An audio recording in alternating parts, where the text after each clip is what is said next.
Hello, I believe I'm live now. Not sure. Looks like I am. Alrighty. I'm all by myself. That's okay.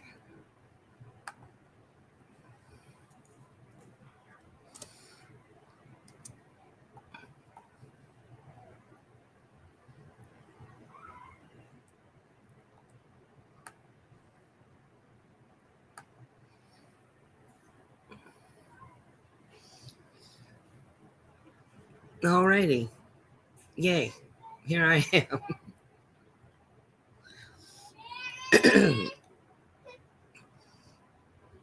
So, hello to no one.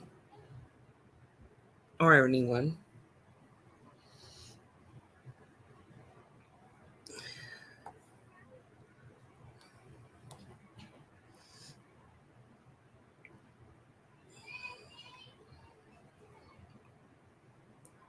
Waiting for FN.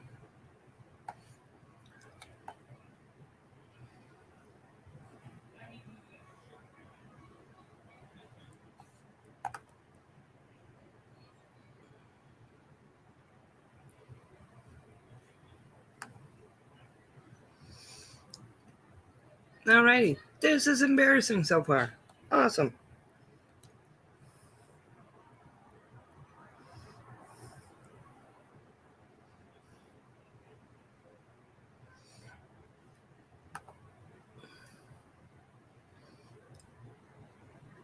Well, I'm hoping that others join me because I'm feeling like a schmuck right about now.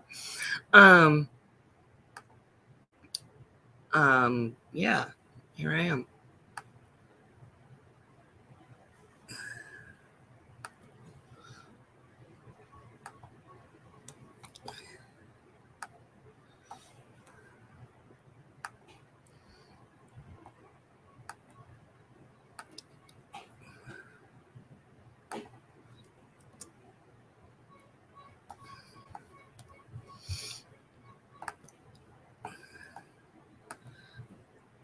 So,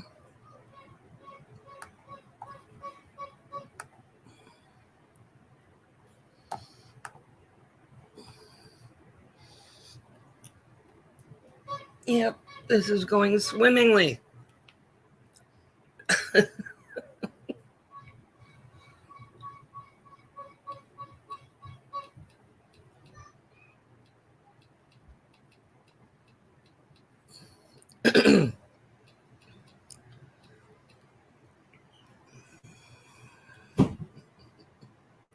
Anyway,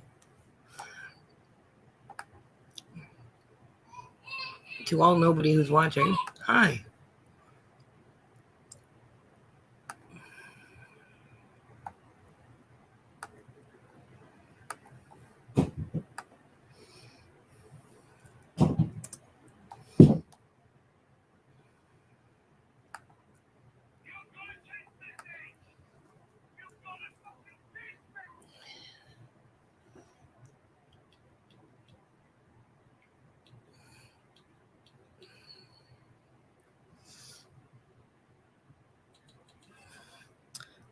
Let's see.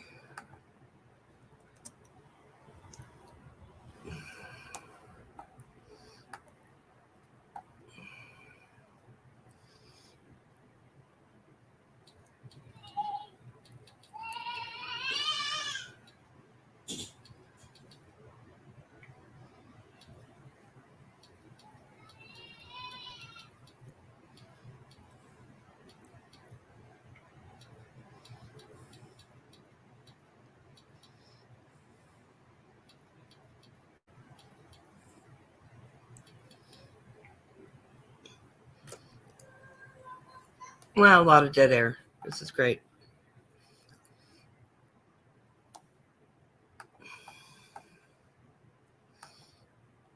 To anybody who watches this back, I apologize.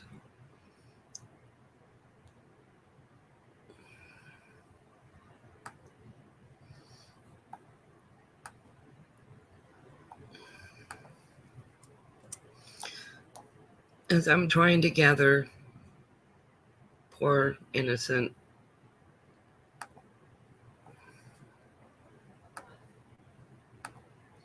people.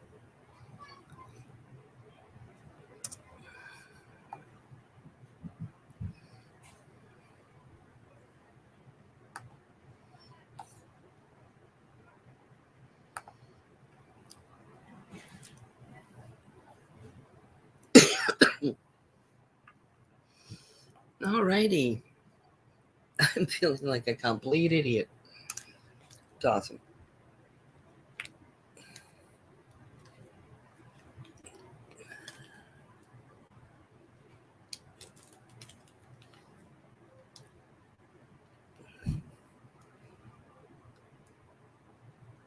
Oh, let's see. I hope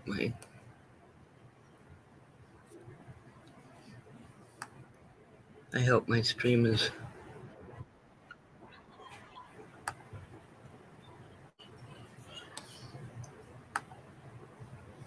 There he is. I'm here. There you I'm are. here. I'm here. I'm still getting set up. I had to get my laptop set up. Oh shit. I mean, Uh-huh. I'm here in double. Don't know why.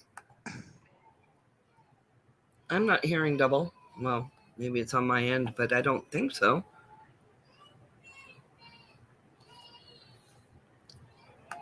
Nothing is. All right. Tell me if you hear double now. Yep. Are you still hearing double? Yep. Oh, that's not my end. Yep. All right.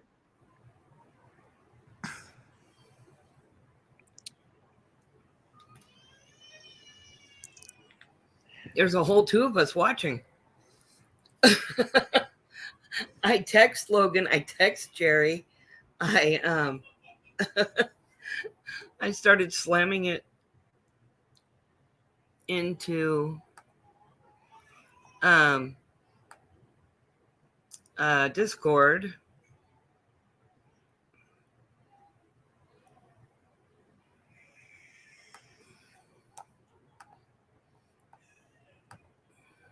There you are. Hello. I'm here. Okay, you still got double?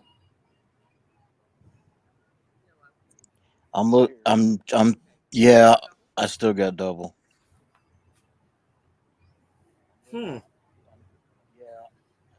That's weird. I don't know why that would be. Because everything, if I got something open, it's muted. Actually, it's not even on. Oh, I have a StreamYard open.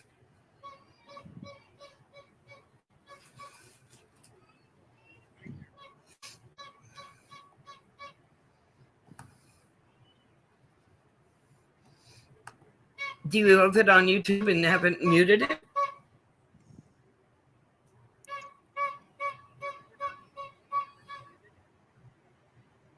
All right, now let's try it.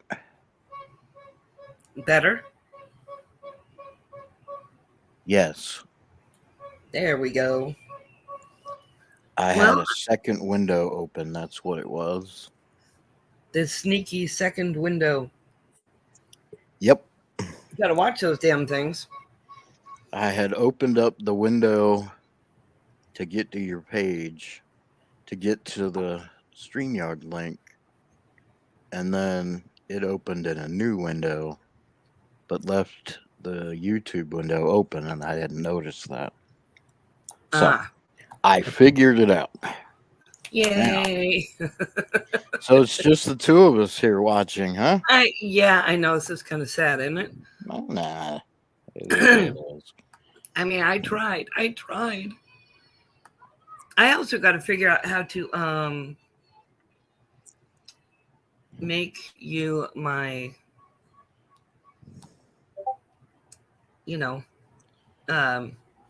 and give you producer powers. I haven't figured that out yet myself.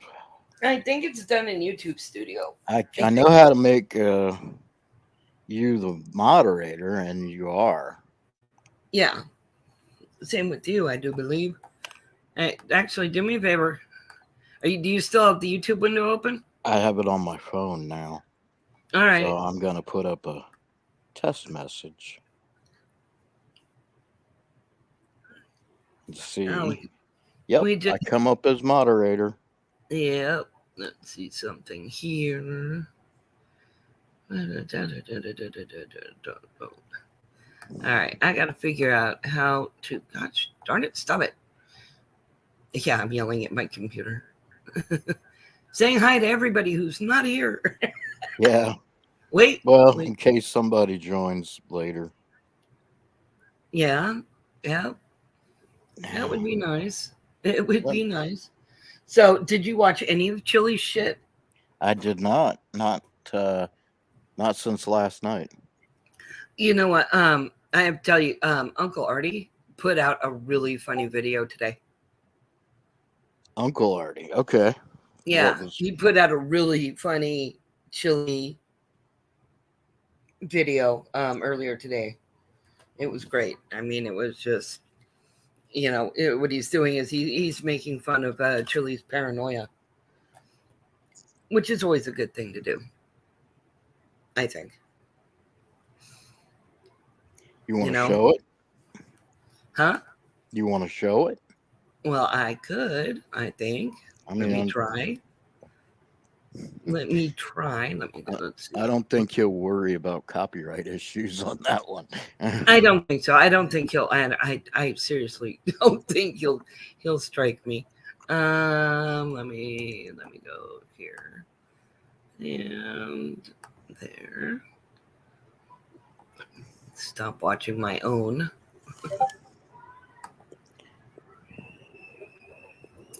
And there we go.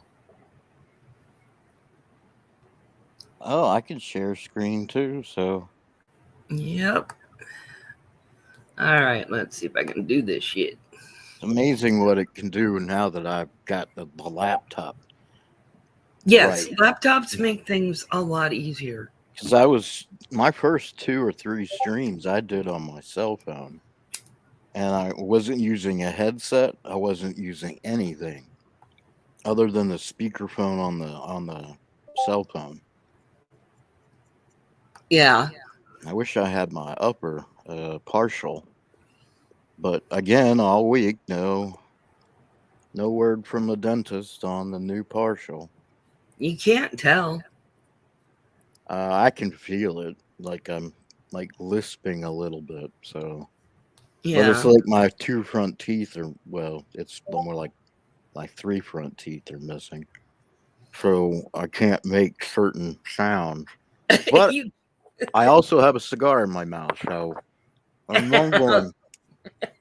Honestly, trust me. One day I'll stream with teeth, and you're gonna be like. I hope I have another follow-up appointment. I think on the 18th, but I'm hoping even before then, because he had to break them off.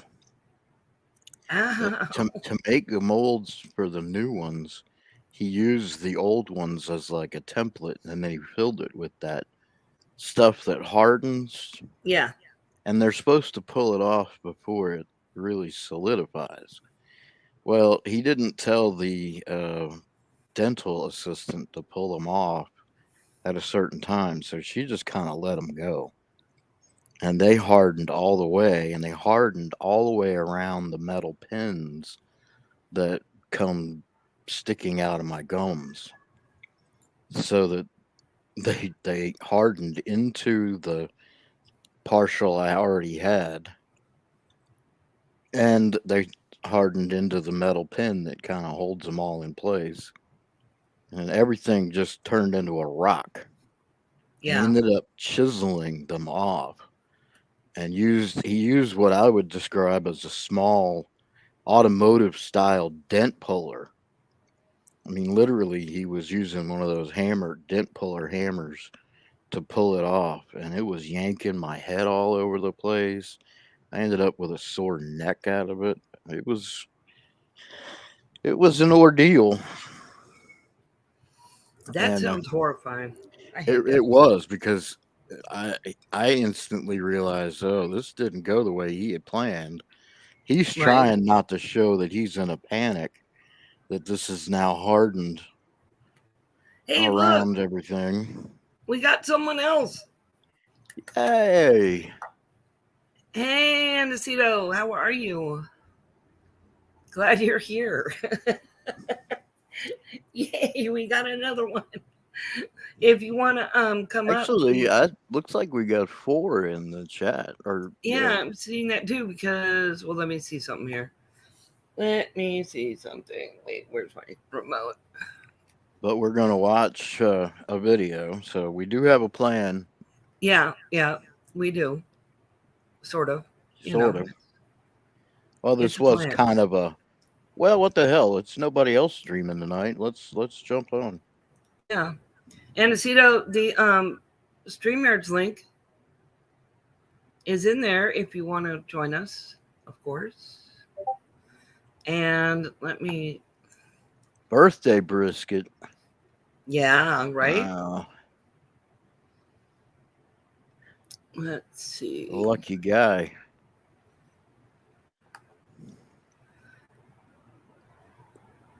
Share screen. Shall we watch the Uncle Artie's? Yeah, let's see it.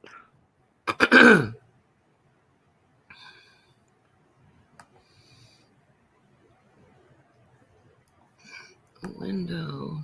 I did see the video clip of somebody finding Chili on the street and then yelling out, "Hey, Chili, Kate always wins." Thought that was hilarious. That was great. That was epic. And I loved it. Guess what? We just dropped a person. That's okay.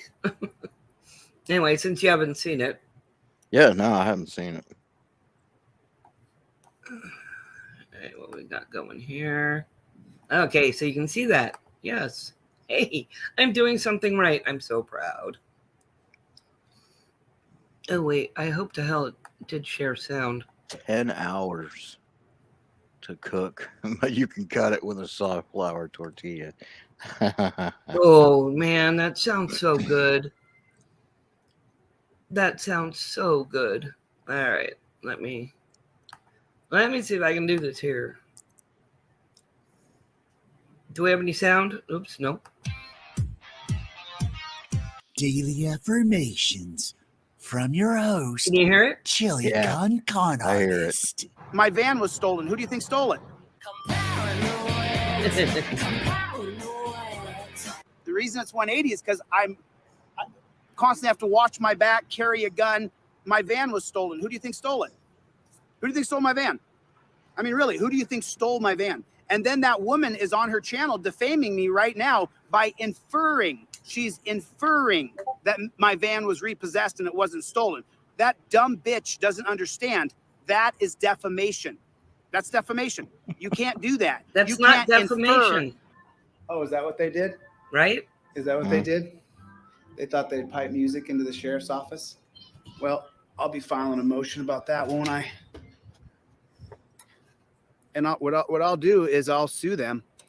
So, Mr. Lawless, you're running music inside of there. Guess what's going to happen? I'm going to sue you because what you're doing is you're shutting down transparency. Again, You're making it so that people can't film what your dirty pig ass is doing. You can't sue for that, I right? can raise $2,000 or You can $3,000 film. in a day, and then I You spend can't it sue immediately. for it. I still don't have more than No. $1,000 in my bank account because I have to spend the money that's given to me. We have to change this. Ew, I hate that. I hate that. Get thing. the fuck out of here. Because I've taught MMA and I fought MMA for the past 20 years of my life, the cops have grabbed me so many times and put me in handcuffs and hurt me. They've hurt me. You understand that? I don't like being hurt. You're not allowed to hurt me just because I know MMA.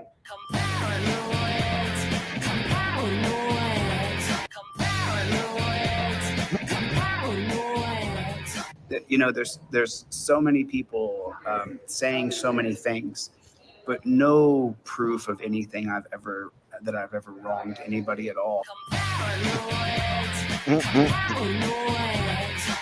I mean, let me ask you a question. Why is my blood pressure 180? All I can do is file lawsuits against people who defame me, and so that's what I will do. I'll just sue those folks. That's all I can really do. That's all I can really do is just file lawsuits. That's all I can do, and so I'll just do exactly that. The reason it's 180 is because I constantly have to watch my back, carry a gun. Leave the kids alone. They're the ones who are going to be the targets. The kids are the targets. Cops target kids.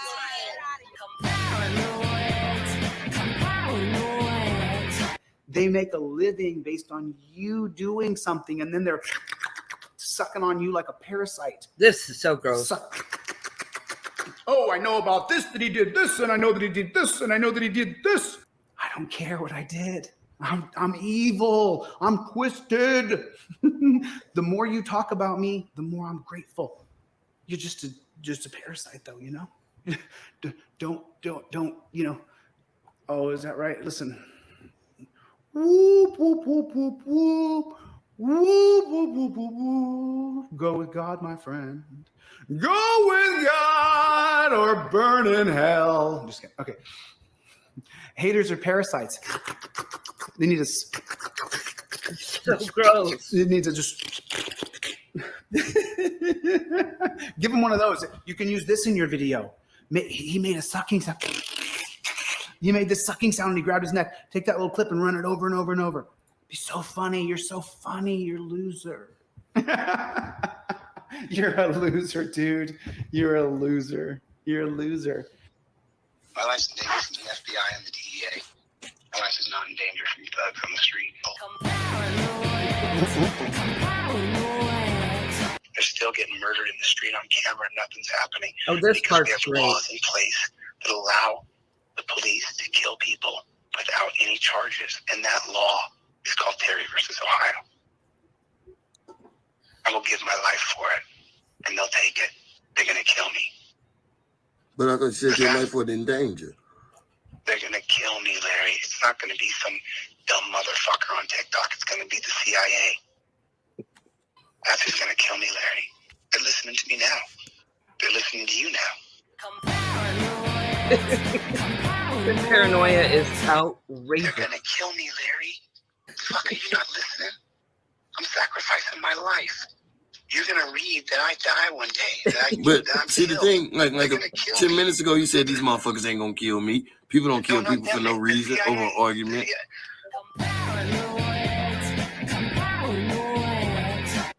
I'm saying I'm here for a purpose, and I'm going to sacrifice my life to overturn Terry. Do you think I think that's a joke or a game? I'm going to die. Do you not know that? Of course, you may not because you haven't studied history like I have, and that's okay. Did you? Hi, Amanda. Yeah, Come let up me if you want. keep working because it's Saturday night, so you'll be up till late anyway. But it's not a game, man. This is real life shit. And I'm telling you now, the CIA, the FBI, one day when to overturn Terry gets traction, I'll be assassinated. And that's a fact from the history of studies that I know. I don't think you've ever seen any of my videos, but because you've never seen them, you don't really understand the level of commitment I have to what I'm doing. And I'm not upset with you about it. I'm committed to this, and I'm going to give my life for it. So Caleb's going to die, and I'm going to die. And you and Tina one day will be able to say, there was a guy named Chili who came here, and we're going to watch the legislation be signed and pour out a little liquor for me, man. Say a prayer for me and hope that I got to the good part, you know?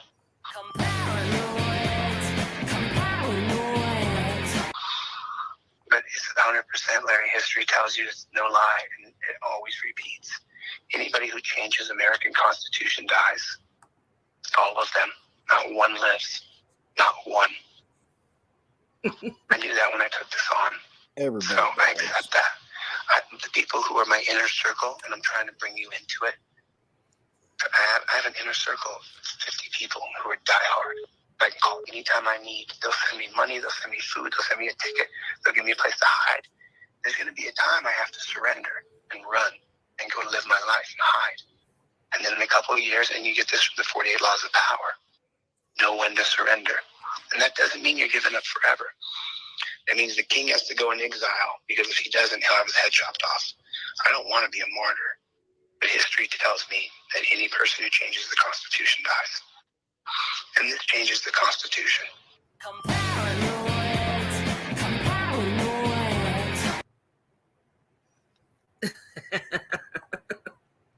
What'd you think? He's nuts. Yeah. But Yes. it highlights the absolute paranoia and absurdity that is Chili. Oh, absolutely. Uncle Artie did a great job of picking those pieces. And there was more last night. I mean, I didn't watch Chili's whole stream last night, but oh, hi Icus. I would say. Did you see that, who's in the chat? Oh yeah, Icus is in the chat. Okay.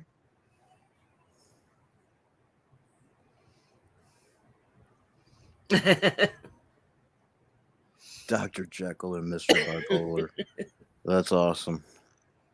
Yeah. No. I would tell him that there's been a lot of people who changed the Constitution that are happily still alive. The woman in Roe versus Wade is still around. Changed her mind, but she changed the Constitution in drastic ways. CIA didn't kill her. He's nuts because Terry B. Ohio isn't going anywhere. And Yeah. this is even that Terry pretty much what police had been doing for years was taking cumulative things to create something that didn't have a name. They didn't call it reasonable articulable suspicion. But police had been doing it for years.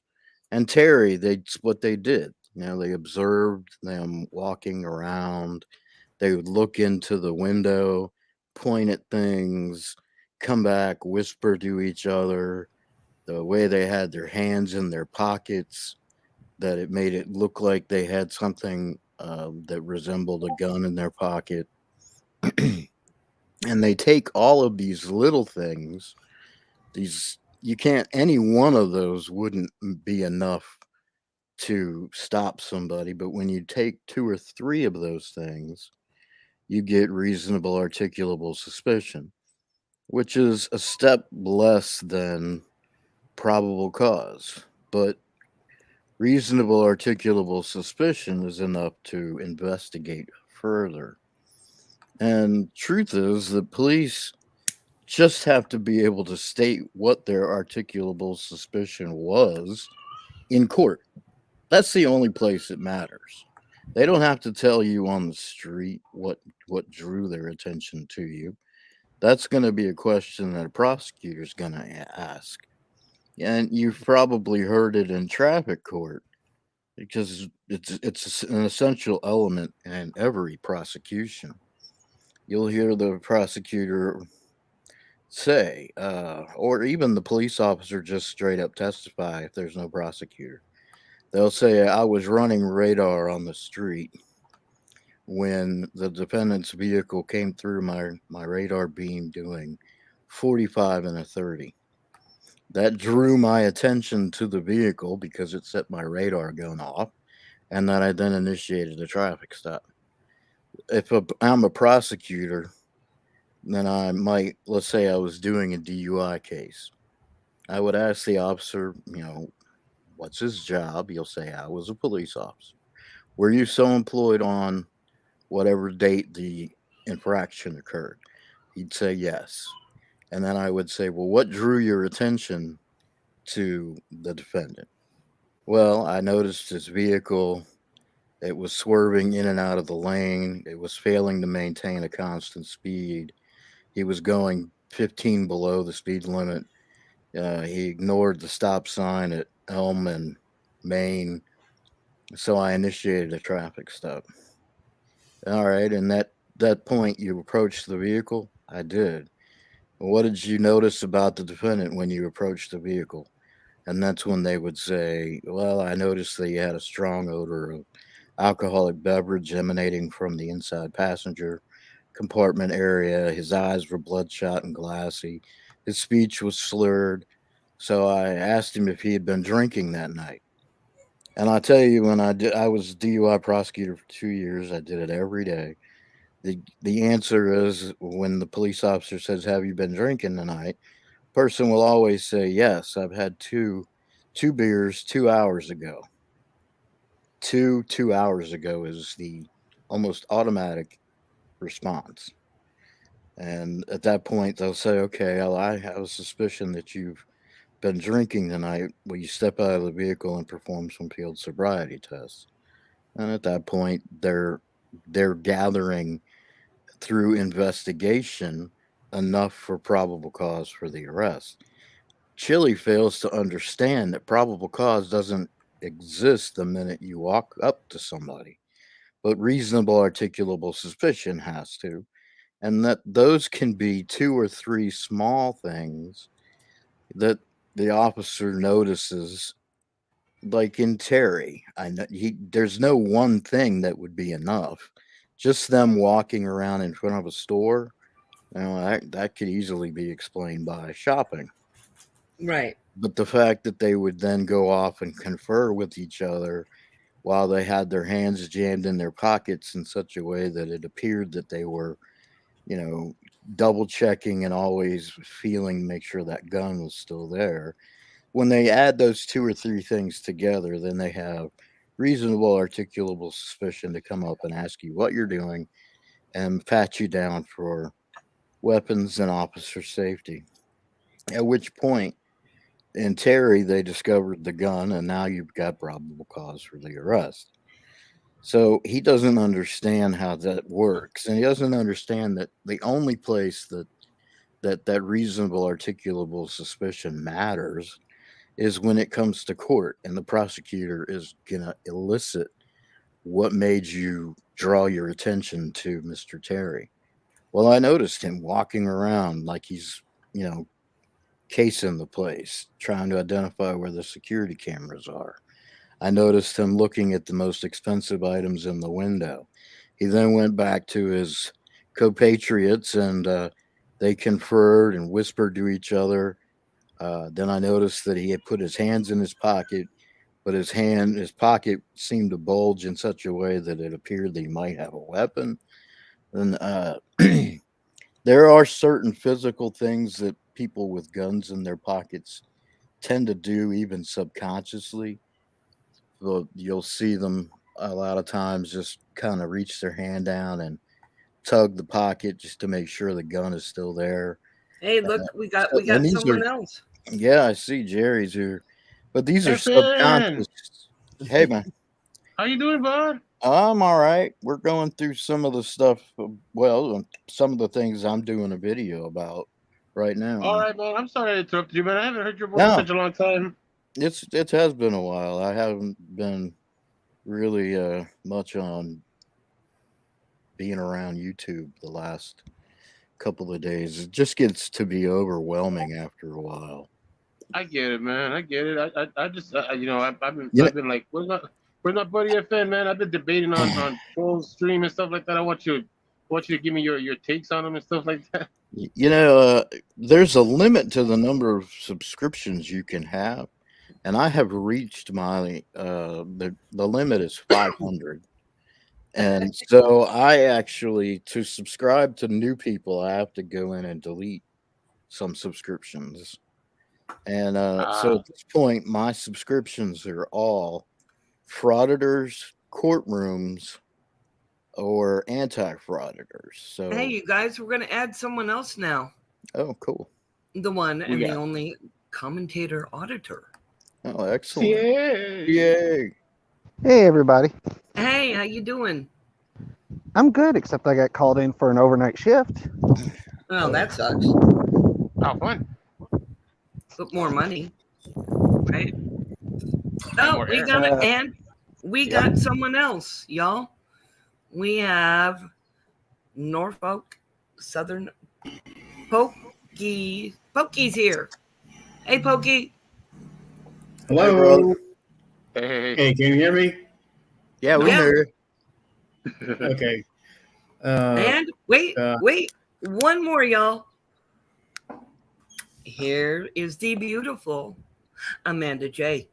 Oh, well, thank you. Hello, everybody. Amanda. Hey, guys. Hey, Hey, Mandy. gals. And hi, Abby. I see you in the. I see you watching.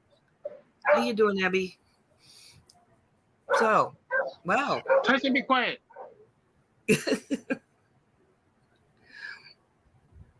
Anyway, Yeah. how y'all doing?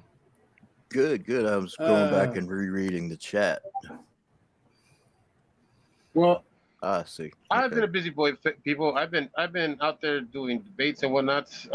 These people are very easy to debate. They just go around and around in circles. Well, they talk in circles. Yeah, but, commentator, were you at Trolls seeing Val today? Oh, yeah. I saw Val get super pissed off at Mando right at the end.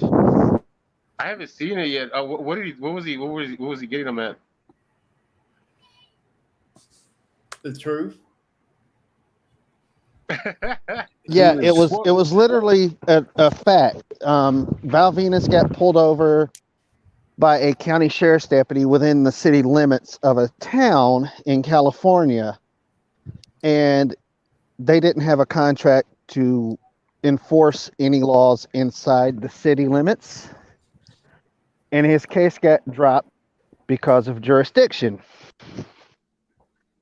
Val kept saying it was because of subject matter jurisdiction, and Mando kept pointing out, no, it's because the county sheriff can't enforce laws inside the city. And Val just started getting super heated with him. Ooh. Well, what I was noticing is that because, see, I was gonna try to get at him like I did the auditor from last night about like questioning his authority, because he was all like throwing out psychological evaluations and stuff like that. Like, be like, oh, it's your, calling people, narcissists or whatever, throwing all these psychological terms. I'm all like, dude, when did you get your psychological diploma? Like, we're talking laws here, but you're bringing out all kinds of psychological diagnoses. Like, what's going on here? But I couldn't get there because Farter dropped me with the 5 minutes. And I'm all like, oh man, like that really it really messed up where I wanted to go. So I stuck with the whole thing. Now tell me if this isn't funny. He's like, taxing is theft, so let's make the system where everybody puts money in to pay for the roads. Pay for the roads and all the things. Like, that's what we're doing, guy. Well, he brought that up tonight on the debate. Someone said something, and he goes, well, taxes are extortion. I'm like, what? He goes, but we need to stay with the Constitution. I'm like, well, for you to get rid of taxes completely, you're going to have to rewrite the Constitution, because Article 1, Section 8, Clause 1 says Congress has the power to lay and collect taxes. Oh yeah, no, and the thing is that this is why I've kind of simplified most of my arguments, because I figure these guys don't understand like the underlying factors as to why we got to where we got to, and it's like I'm trying to tell him, do you know what the Boston Tea Party is? He's like, no, I'm not into political parties. I'm like, no, the Boston Tea Party, you know why that happened, right? And so then I explained to him, no taxation without representation, bro. That's the whole thing. That's why taxation isn't theft. It's because there's something. They're taking money for a reason, and they can't do it without a reason. And if you want to change that reason, you got to talk to the legislator, bro. You got to go talk to the people that write the laws, But he doesn't want to participate in that system. He wants his own system, the one that lets Val Venus do whatever he wants to do. Oh, AU, NCR. So he would rather people volunteer and just voluntarily give money to the government because I don't think there'd be a lot of people Oh stepping no, up. yeah. He thinks that because the government gets gets angry with you for not paying your taxes, that's being authoritative. What was he commentator? You know what he was talking about. He was saying it's like they're making you do it at the point of a gun, and it's like Yeah. that's not how it works, man. That's just like you just don't want to participate, but you want everybody to participate in your way of doing things. But how are you gonna make people participate? You know? It's the people like that they don't want to pay, but they are more than happy to. For example, they don't want to pay for their licensing and their registrations and to get their license plates renewed every year, but they're more than happy to use the road. Oh well. Well, Here's the thing, who do FN. they think pays for that? Tonight on the debate, he pulled out his actual current registration sticker for the license plate. He hasn't put it on the license plate, and he does it because he's baiting cops to pull him over. He admitted it on stream. Yeah, he's full of shit. He's talking about, oh, I want to make a documentary. You're never gonna make a documentary, bro. Shut up. You Well, I'd know, like to go to space too, but I'm never going to go to space either. That's a pipe dream too. See, I hey, miss you know, yeah. Val Venus reminds me of Chile. If you put him and Chile in a debate with Team Skeptic will destroy both of them. Well, here's the thing. He supports Chile. Val Venus has had Chile on his stream before. Oh God! Don't put them two together. Oh God! And better and worse yet, don't add Vegas Valley Joey in the mix also. Don't add all three of them in the mix. Well, I know Oh that yeah. Vegas Valley and Chile are kind of like agreeing not to attack each other. And Chile talks about Vegas Valley as being a good guy. He hasn't crossed him yet. Just wait. It'll happen. No, man. Hey. You know why they agree with each other is because when they get on panels together, they all mute each other and just talk. You know, Chile still has an issue with Denver Metro Audits because he don't got him arrested. Oh, everybody kept telling Denver, don't go in, don't go do it. I was in that chat. They kept timing me out, and I was saying, don't go in. Don't go in. You're not going to prove any point by going in. Hey guys, just to let someone else come in, I'm gonna go ahead and leave for. I mean, I'm still be listening, of course, but that way NCRAU can come up, and then I'll come back up. And a Cripple Cat, I'm gonna go ahead and leave also, but I'll be watching the chat. So Okay. I'm gonna go ahead so I can give them room also. See you, Amanda J. Love you. Love you too. I love you guys as well, and I'm going to be listening, and I appreciate what you guys are saying. But real quickly, I think you guys are exactly right. I can't wait until these debates, and Skeptic is definitely going to win. But it's just overall, Chile's just a net case, and I wish a psychiatrist would analyze him. That's all I'm gonna say. But you guys, Yeah. Well, you need Amanda, to. just so you know, one of my buddies that I talk with on a regular basis is a licensed psychiatrist. Oh, did he watch all the videos yet? We sat down together and compiled a list of 4 currently.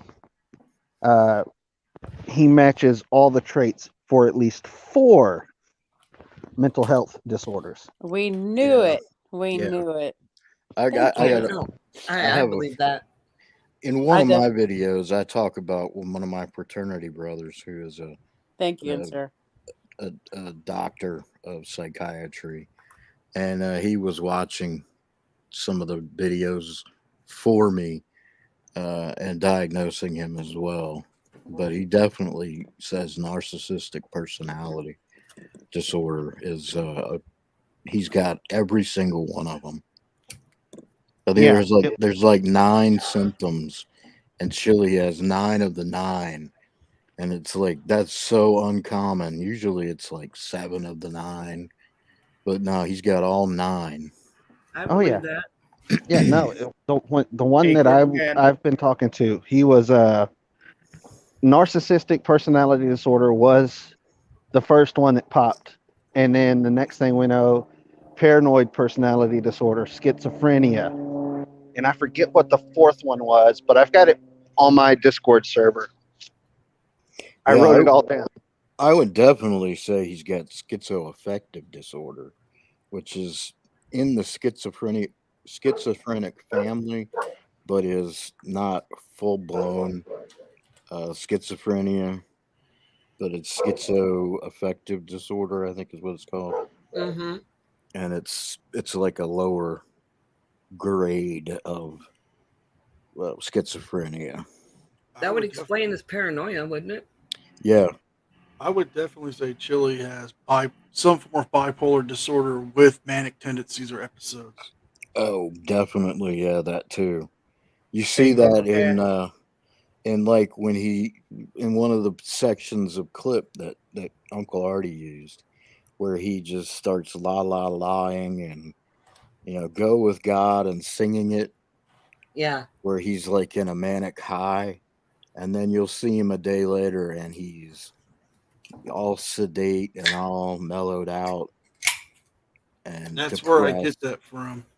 Is you see one video one day super amped, like he's on something, but then the next video you see of him, it's mellowed, mild tones, very soft spoken. I'd say that I think he on steroids. If I'm not mistaken. I see a lot of meth psychosis too, and I've seen a lot of meth psychosis. Well, we know he's real on. life. We know for a fact he's on roids. Yeah, I know for a fact. He's on steroids, and we've all seen him use marijuana, and so some of that can be mellowed. He's depending on what mood you're in. That marijuana can amplify. Well, your It mood. also depends on the Speaking, type. I mean, I mean, I'm not saying that I'm an expert at the at the psychoanalysis, but I am an expert at smoking weed. And when he was smoking that weed in that one video, I was on like, dude, you would get some smokers upset the way you're smoking right now. Like some people would be like, hey, you know what? I'm gonna go and smoke my bowl over here on this other room because you right now are wasting weed, sir. And so I even when I was in Skeptics chat, because Skeptic was saying like, Chili's so dumb when it comes to smoking weed, and he was trying to promote his I guess the grinder or whatever, and I put a quick chat, the best grinder is your fingers, because of course any smoker knows, like the best way to grind up some good weed is with your fingers. And Skeptic right away he was all like, that's right, he's like that's right. But Chili wouldn't know that he's still using grinders, and he's 50 some odd years old. He's not a weed smoker. Hey, don't tell that to Logan and Doug D. They both use grinders. Well, I mean, there's a preference to do it, but if you're a roller, like if you have pride in your role, like you like to break it up. I'm just saying, like the guys who smoke like all day every day and like to roll them up, like that's their thing, and I'll guarantee you, like almost 99.9% of the time, they'll agree that they'd rather break it up with their fingers. I'm just saying. The funny thing is, when you guys are talking about that, because I don't smoke, I've only smoked it twice in my life. You talked about Grinder, and my first thought was, yeah, I bet Chili is on Grinder. And I'm talking do you about think he the gets other more grinds kind of per week? grinder. I'm thinking the other kind of grinder that's more like Tinder. I will say this, since they brought up weed, anyone else who was watching that debate, well, I can't really call it a debate. I should call it a fucking train wreck with Val. Did anyone else find it offensive that he pulled out the vape pen to try to flex? Oh yeah, Yeah, yeah. I didn't did. even I see did it. see that. He What pulled a up phony. that He's a phony. gold-plated vape pen to try to flex on people. Like it was like we're supposed to be impressed like a 12-year-old. And see, I had them reach up, and I had all those, you know, like I had vape pens where people didn't even know what vape pens were doing. I even had the dangerous ones because we were still experimenting. But like, I hate these guys that you know, like that put up these weed shops because they're not into it. They don't know what they're doing. They just know that it sells. So what they do is that they give their buddies, you know, like, you know, $10,000, $20,000 of their life savings to put some money into it, right? But they have no idea what they're doing. They have no idea what they're talking about.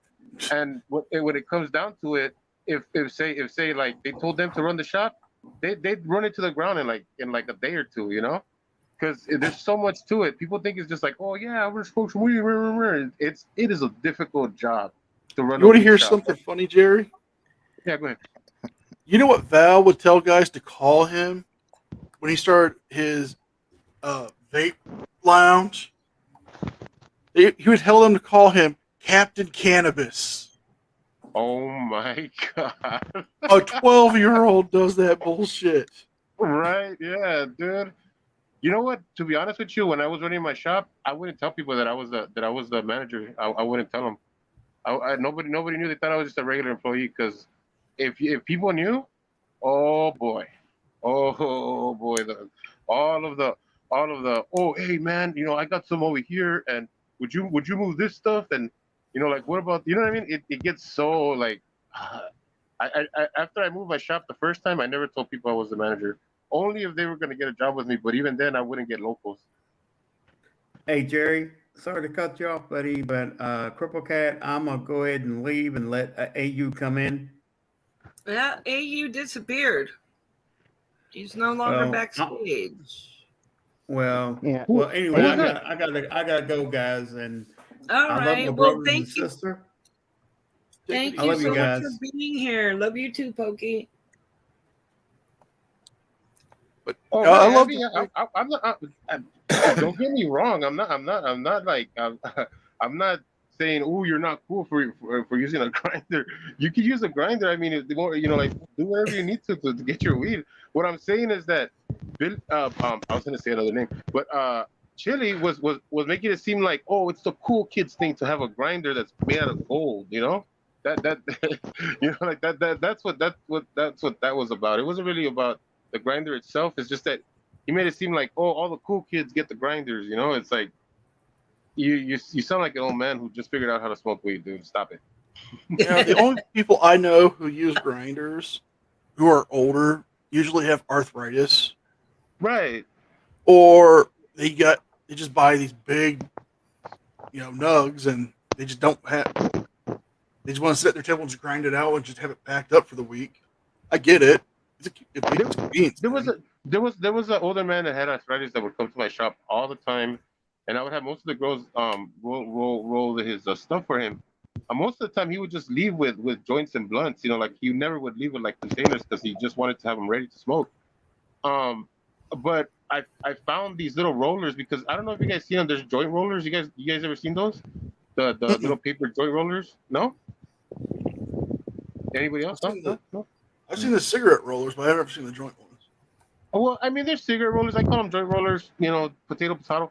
But I found this cigarette roller that was like special for people whose hands weren't that great, and it had like a little crank.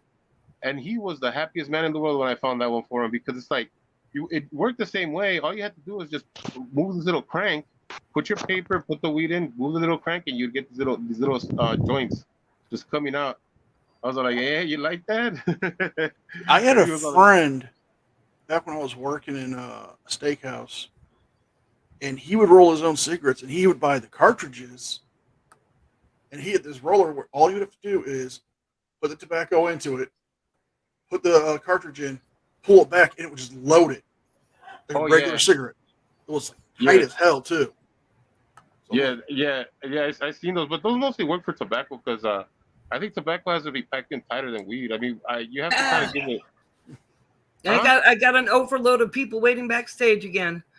So, Mando, if you can wait, Pecker was here first. I can drop out briefly and come back in later. I can drop out. I mean, Mando was a legend tonight. I mean, I want to talk to Mando because I didn't get to hear his arguments. I want to know where he was.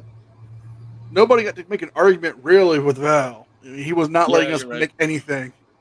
I can drop down so Mando can come up because he was the star of the show. I got to go back and watch. This is Trolls live stream from tonight. Yes. I don't know who Val Venus is. I'll give you a brief synopsis. You don't know who Val Venus is? He is a former wrestler for the WWE. Oh, yes. Whose gimmick was he was a porn star who would do vignettes and would come out with a towel and twerk his little ass and shake it. Whose biggest note of fame with his whole career was he had slept with a Japanese team's manager's wife, and they came out with a katana, salamis, and a chopping block and said, "Val Venus, I choppy your pee-pee," and chopped up a salami. They had caught him, tied him up, and I have to give credit to Vince Russo, whose creative genius was, let's take this show and make it look like Jerry Springer by having John Bobbitt, the man who had his penis chopped off by his wife, who he assaulted multiple times physically and other ways, to save the day. This happened. Okay, then he left WWE, went independent, worked on the indie circuit for a while, teamed up with Bradshaw and Hulk Hogan at TNA, worked there for less than a month, started doing cannabis stuff, started his vape shop, which supposedly didn't have paperwork in order, and then went full libertarian to fucking Soft Sid. Yeah, he's old school WWF, WWE. Yeah. And so like back in the day when they could actually take real hits from chairs into in the head. So Okay. he probably took too many hits by You'll love this, chairs. and you gotta give Vince McMahon balls and props on this. They were at a strip club, all the guys were, and he said, "I will take everyone's fucking finish right now on the stage," and he did. Took everyone's signature finishing move on the stage, got back up and said, "I don't want to hear nobody fucking bitch." Damn. Balls of steel on that one. I liked WWE for a little while. I was really into Triple H. I just thought he was the coolest. And I went to see WWE one time when they came to the local arena, and I just thought that was pretty cool because he had that signature like spit into the air move that I just thought was cool, and it was fun. But the problem I had with it is I didn't have the greatest seats. I was up pretty high, and everybody and their mother had a goddamn sign. So I'm trying to look around the sign to watch what's going on. I got this kid in front of me who's every time the wrestlers move, he's throwing popcorn in the air. He's holding his sign in front of my face. Got to be annoying. FN, you want to know what a real tip was? If you ever got the seats next to the Titantron, I went to one show with the seats next to the Titantron.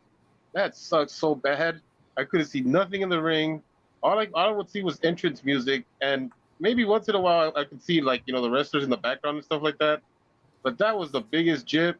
The sitting next to the Titantron was terrible. The highlight for me of that particular night is they were filming Friday Night Raw, I think it was. SmackDown. It was Monday, but they would film it on Friday. They were filming it in advance. the day before it would air, and Stacy Keebler, who I absolutely had a thing for, was Look there, at you. and she came out and wrestled, and that was just like, if I'd have had binoculars, I'd have been a happy man. But I was up in the way nosebleed seats, so I could FN is a just leg, man. barely see her, and I was like, "Oh, Stacy Keebler is here! Oh, that girl has got legs that go all the way down." She has got something like 46-inch long legs or some ungodly amount. I mean, Hey, FN, what time is it over there? Is it after 10 p.m.? Yeah, it's 10:01. Yeah. All right. I mean, I just want to make sure that we're all okay with it being Cripple Cat after dark. Well, shoot, Yeah. for us over here in Cali, it's 7 p.m. and we still got a little bit light. Oh gosh, no, it's been dark for a while. Oh man, good to see you again, Jerry. Mando, I heard you crushed Val. Tell me, let me know where were you taking it with that with your argument, man? All right, so first I addressed his whole thing about his quote wins with traffic court, and I was trying to figure out if he understood the definitions, or at least at some level what jurisdictional boundaries are. I'm not an expert at it, but when I did security, when I worked in the port, we had a shit fest when it came to who had jurisdiction, who didn't. So he kept trying to say that I was lying or making a false claim about him winning the case on technicality. And I told him right back, I said, well, you know what? I'm using your own video, your own proof that you won off of a technicality. And dude, he got red. I mean, he got fucking veins pop out of his freaking forehead by the time I was done with him. Did you get to see me at the beginning, or did you come in late? No, I was there the whole time. Okay, I kind of cut my argument in half because I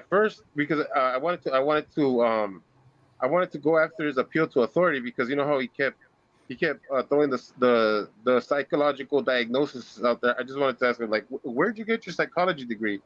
Because he kept dismissing everybody with that. But then after that, I wanted to go to the tax thing, and that's why I brought up the Boston Tea Party. You heard when I brought that up? Yeah, man, you made some really damn good points. And he was all like, no, I don't like political parties. I was like, no. Yeah. Well, see, here's the thing. I've been doing this long enough. I've done other debates before doing this, and there are different styles to debating. A lot of times when people realize that they're losing a debate, they will fall back on either deflection or making, I call them accusations, like, oh no, you're lying, you're doing this, you're doing that, and then they'll resort to insults like saying, oh well, hey, you're just a product of public education, or oh, you're just a statist, or this and that, or whatever insults they can come up with. And when all else fails, they run. And that's what Val kept trying to do. He kept trying to deflect things. He kept trying to answer questions with other questions. And so I saw he was trying to make me feel dumb. You saw when I told him no taxation without representation. He's all like, oh, and you're sure about that? You're taking a stance on that. I'm like, dude, that's it's like what we do here in the United States. It's like it's the, like. Well, here's the thing. Go back and watch my section, because I nail him to the ass with a lot of things. I even bring up the point that he keeps saying, oh, well, the Constitution gives us rights and stuff. And I broke it down with him about the 10th Amendment. And I pointed out his hypocrisy of saying laws are just a piece of paper that don't carry any weight, yet by his own nature, he's hiding behind the Constitution to be a dick. And speaking of dicks, I called him on purpose 3 times by his name, but instead of saying Val Venus, I call him Val Penis. Oh, I noted those. I noted that's probably one of the only things I noted because I caught you at the end and I was like, oh, that's about penis. That's about penis. Well, like I said in the private chat on FT server on his stream, I'm like, the dude looks like a fucking penis. He's got the bald head. The ears are the outline of the rim of the fucking tip. He's got one big hole that never fucking closes. He's got no neck. He doesn't have a neck. I've seen that. Well, then his beard. You're saying his beard, and all by itself is the pubic hair. So you have the small dick right there. Yeah, he looks. So Mando, are you saying Val is Willie the One-Eyed Wonder Worm? That's just. Oh God! No, I had a great time. I talked to FT for a little bit afterwards. That's why I didn't get to come straight here. But no, I was actually backstage when you guys were all on. I was hoping that Father would let me on because I didn't understand because his false equivalencies were so out of control. He'll be like, well, you know, in Palestine, if you were born there, it's like, dude, we're talking about the United States. You have a problem with the United States Constitution and the way we run things here. When you want to talk about Palestine, it's like, what? Like, what are you talking about, bro? Dude, I tried so hard not to just curse him out. But at the same time, I was trying to keep control of my time. And yeah, every time he would go off on his side thing, I'm like, no, that's not what we're saying. This is my time. Get back on topic. And I think that's what really, I think more than anything, that's what really pissed him off is that I was not letting him walk over me. So I was in the wanted back. to take control. I wanted to take control like I did with the other auditor from last night. But the thing is that I just kept thinking like I don't have enough time, and I know Fraud the Troll's gonna cut me off because he whenever he puts a 5-minute rule or whatever, he'll cut you off even if you're making a good point, even if he agrees with your point, he'll cut you off, you know. So I was all like, dang, I was all like, what should I get to? What's gonna be more important right now, you know? And that's what kind of messed me up too. It kind of made me drop a minute in the argument because I was like, should I continue like you know pushing on his knowledge on the things he knows, or should I make an argument to something that he said? But yeah, I wasn't ready for the 5-minute thing. I was hoping to draw it out a little longer. Well, I got a question about the sheriff's department doesn't have a concurrent jurisdiction with the city. So here's the thing with that. From my experience here in Florida, I mean, obviously I can't talk about everywhere, but here in Florida, they can to an extent, but what really weighs on it is the severity of the case. So if they had pulled them over and found a shit ton of illegal drugs, then yeah, they would have had the shared agreement between them. But something like a traffic violation, it's so low on the totem pole that they would rather just go ahead and dismiss it based off the jurisdiction than to deal with trying to do all of that shit.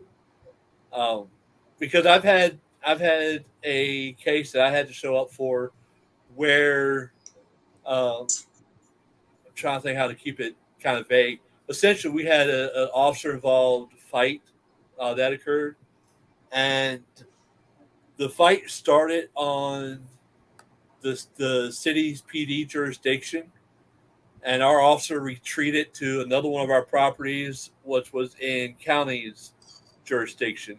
And that subject followed our officer and kept trying to continue with the assault, basically.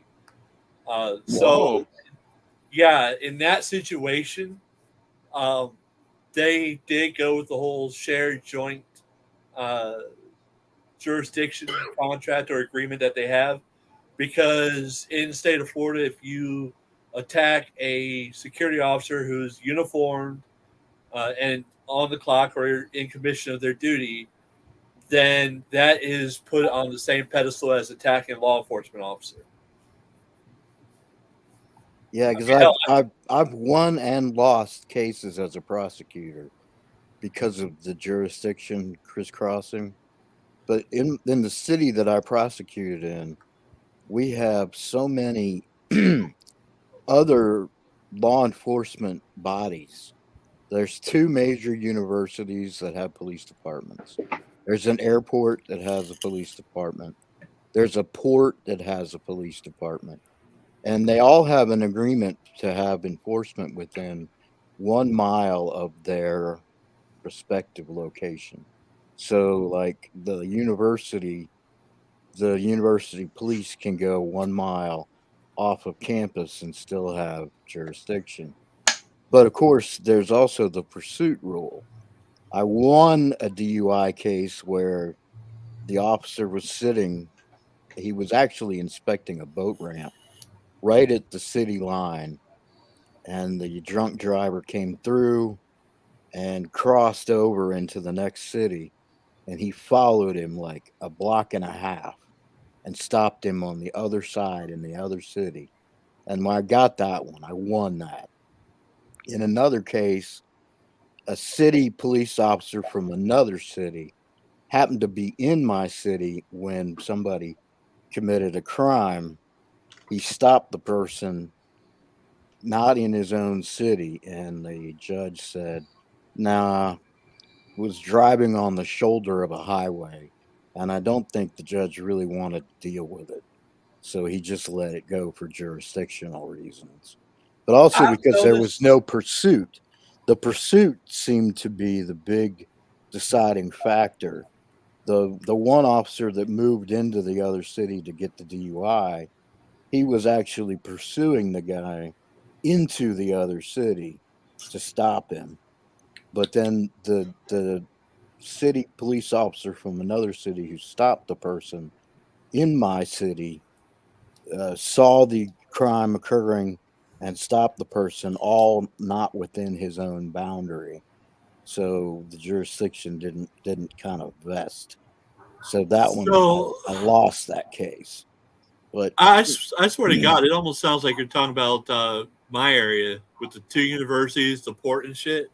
yeah, it's very similar. I live in a pretty big city with a lot of infrastructure, and Well, I live. we are the commercial hub, and then there's a lot of bedroom cities around us. Because like our population doubles every day during the hours from 8 to 5. The entire Is everybody writing down downtown the clues? doubles in Well, size. well, here's So the thing. I'm going to say I'm going to put it out there because I'm not going to be here much longer. In fact, I move on Monday. But I live in the Bay Area in Florida, and yeah, we kind of have the same setup. You know, we have the two universities. We have the main port with the cruise ship terminal, the cargo, the for lack of better term, the fertilizer, ammonia, all that bullshit. oh yeah, And I've dealt with a lot of the whole jurisdictional thing. What it boiled down to, in my experience as a security officer, you know, I can't say law enforcement or legal or anything like that, but let's just call it boots on the ground experience. It is a very fine line. A lot of it falls on to the legal aspect, but as far as the enforcement side for Florida, and bear in mind, you know, I left the industry about 7.5 years ago. So what I'm saying may be a little bit out of date, but honestly, security doesn't change all that much. no, it doesn't. Yeah, so I mean, it got to the point where in Florida, if you're a certified Leo, which I mean you have to be, Yeah. you have the authority, the rights and responsibilities statewide. But when it comes down to the legal aspect of it, yeah, you kind of don't. It I don't know how to explain. I mean, it's just one of those things where if a crime is occurring and you're a law enforcement officer and you have the ability to stop it, you actually have to act on that ability. Whereas, like I said, the legal side, there's so many loopholes. I've got, I'll give you one more quick personal experience. I was over in Tampa working a site, armed security officer, uniformed, and I came across a suspicious vehicle that appeared to be empty. Upon further investigation, I approached the vehicle, found that there's a black male subject inside smoking weed. And when I identified myself, he pulled out the spot, circled the building, and started driving directly towards me. At that point, I drew my firearm at a low ready, gave him verbal commands to stop the vehicle. He kept coming towards me. I aimed right at his windshield, and he decided to miss me. Thank God. He turned the wheel and missed me. I Now, called why'd on you our have to radio. pull out your gun, man? Why'd you have to pull out your gun? I mean, Well, all he was look, doing I was might be driving a car. I might be a fat bastard, but that car is going to win. Okay. I'm just But, kidding, man. The thing is, I went on my radio, and I used my tankos to announce that officer in distress was cleared the channel, and I gave my location, gave a brief description of the vehicle, the tag number. Our dispatch routed everything out to the supervisor in the area. The supervisor in my area was about half a block away from the entrance to our property. I mean, he had a clear line of sight on it, and he saw the vehicle rush out of the property, made a turn, and he followed them from Tampa over to just north of St. Petersburg. So we're talking about a 20-minute drive, or roughly 30 to 40 miles. FHP did make a stop. They initiated a stop after get verification of the vehicle from the supervisor.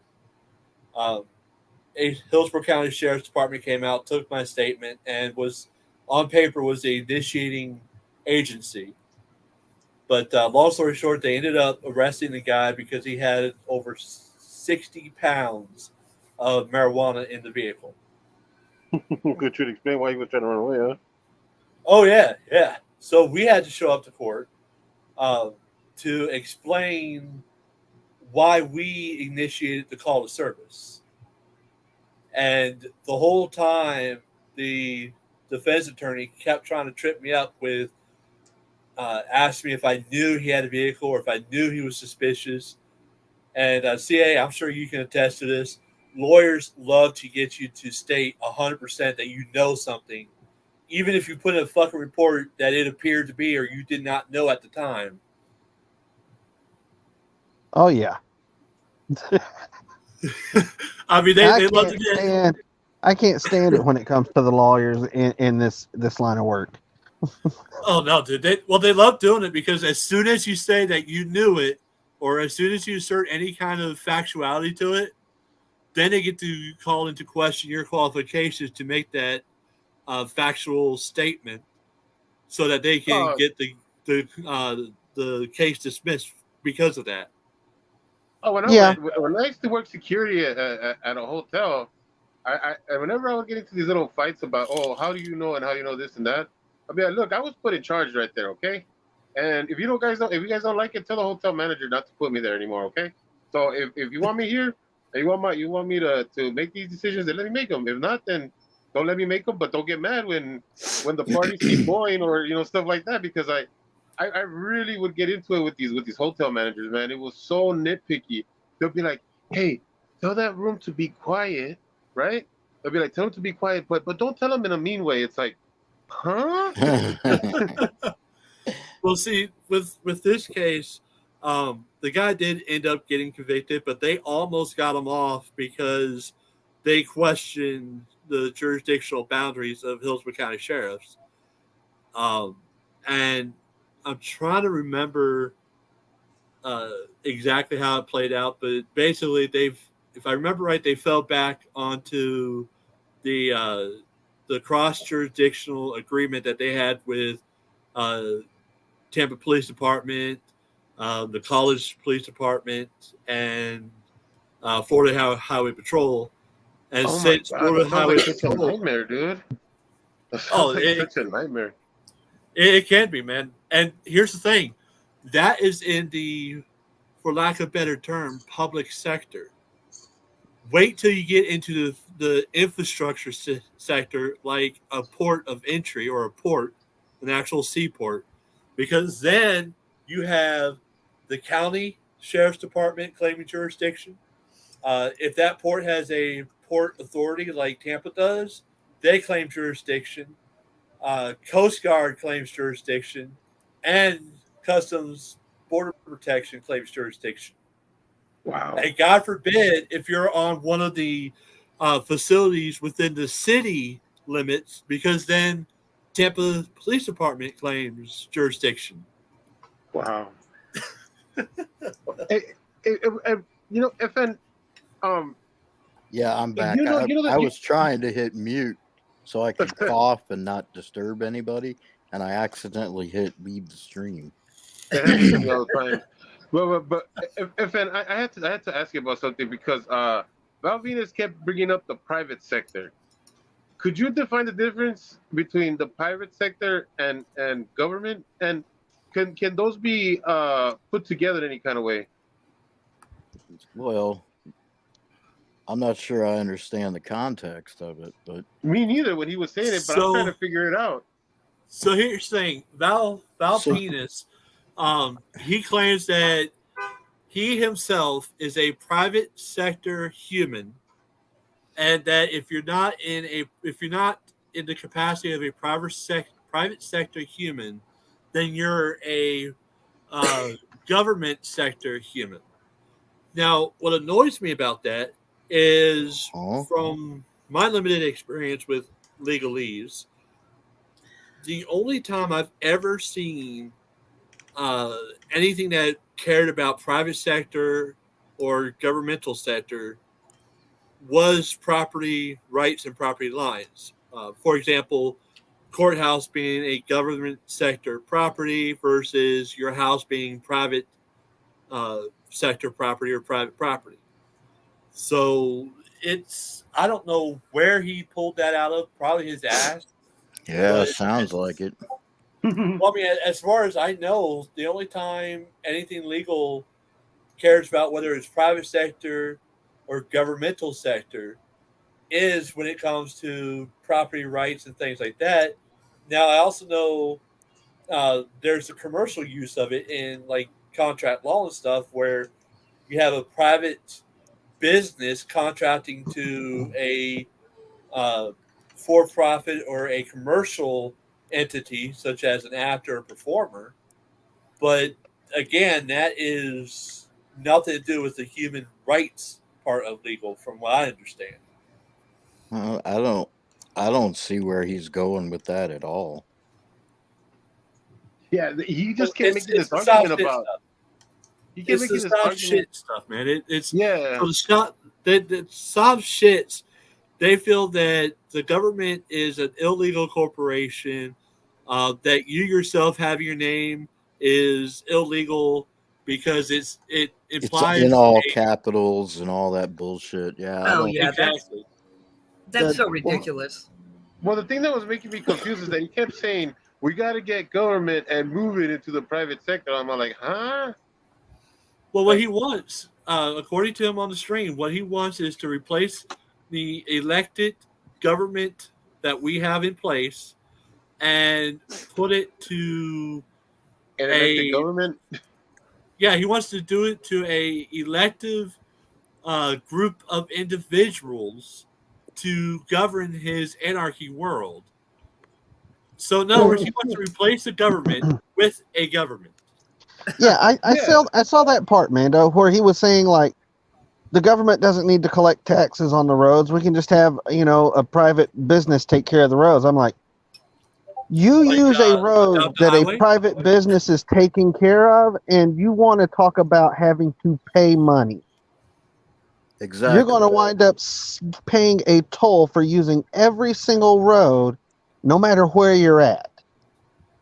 Well, here's the thing. They already do that. They already do allow businesses to invest into stretches of roadway with Adopt a Highway. But Well, no, I think what blew he's my talking mind- about is like in my area, we have allowed a private company to build a tunnel because I'm all around of me is water, and all of the cities kind of are separated by water, so we have tunnels everywhere, and we allow a commission that's run by a company to build this tunnel, and then they charge a toll to use the tunnel, but the toll amount is legislated, and then the length of time that they're allowed to collect that toll is legislated. So you could have some private roads, but they're limited and they're government regulated by a great deal. Uh, the government still has a great deal of control over it, in that it sets how much the toll can be, per axle, commercial, peak time and not peak time. Those kinds of things. That's all in a regulation that the state has passed that allow for that. But it's limited in its time period. It allows the corporation to make a profit. But if you had like private roads, like a Walmart built their road, and you had to use Walmart's road, it was the only way, and they had no government regulation on them, they could charge whatever they want. Exactly. That would be ridiculous. Goosebumps. We're talking about Val Penis, the newest shit frauditor. Yeah, and he's talking about private businesses running government. Well, how's he going to like it? And Logan brought this up, and I was thinking the same thing. How's he going to like it when security guards are the enforcers? Exactly. Yeah, I've seen that happen. I have seen cities where they have gotten rid of their local police department and they just contracted private security companies, and then all of a sudden there's chaos everywhere. Yeah, we had it in because our the laws, housing. the laws governing security is not at the same level as that of law enforcement. And Exactly. And I would stake my reputation saying in all 50 states, you cannot show me one where security officers had the same rights, responsibilities, and legal protection as a certified law enforcement officer. No, yeah, you're right. Well, I mean, look at Florida's state security laws, right? For a security company to have an armed guard on a post, that guard can't leave that post with that weapon. Only to and from. That's Yeah. it. Yeah, I mean that's the whole thing. Is a lot of people don't understand that like with security, you have two different aspects. You have armed and unarmed. Unarmed, yeah, that's pretty much like your retired guys or people just getting into security field. Your armed guys are usually you're more invested, you're more trained. Not always. There are key outliers there of some crazy ass fuckers that get the badge and gun. But just like for the most anything, part, right? Anything. Real quick, I'm sorry to interrupt you because I was getting into with this in the comment section with somebody because they dropped this wonderful line. They said all cops are psychopaths. Like that was some sort of factual statement, right? And it's like, what? I'm like, psychopath is a human condition. Anybody can be a psychopath. That's not a exclusive cop thing. That sounds like a chilly thing to say. Here's the thing. Anybody that doesn't understand the hiring process for law enforcement, they don't understand that most agencies that are law enforcement agencies in the United States, when you go through the hiring process, you have to go through a psychological background with an actual psychiatrist or psychologist. They're not going to let anybody with a mental health disorder that might cause them to irrationally get violent become a police officer. yeah, and remember, we were talking about this the last time. Me and you talked about how, Department of Agriculture, Department of fucking Farmers and shit govern security here in Florida. That's just a That Florida was, man move. yeah, but I mean that was the biggest push or the biggest complaint that the security industry had was, hey, first off, we're required to take a psychological evaluation just to get armed. Now, people do still get, through. There are cracks in the system, of course, but people were saying, if we were put under Florida Department of Law Enforcement, then those cracks would have been even fewer in between. But then that would require them to rewrite the laws to give us more protection, like law enforcement has, because people want security officers to act like a actual rent-a-cop. We had a business here in Florida that was real big for a while, called Critical Intervention Services, or CIS. CA, you probably heard of them because I know they had some contracts up in Georgia. Yeah, I've heard of them. They make Jeremy DeWitt look like an amateur. Okay, I have actually detained a CIS officer at one of my port facilities because the fucker was sitting on the, I want to say, limited public road. What I mean by that is our facility had an entranceway on that road, and another facility had an entranceway on that road.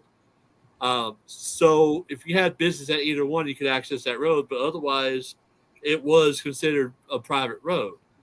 And this fucker tried to pull one of my officers over because my officer was sitting in front of the gate in his personal vehicle, answering a personal phone call before he came into the property.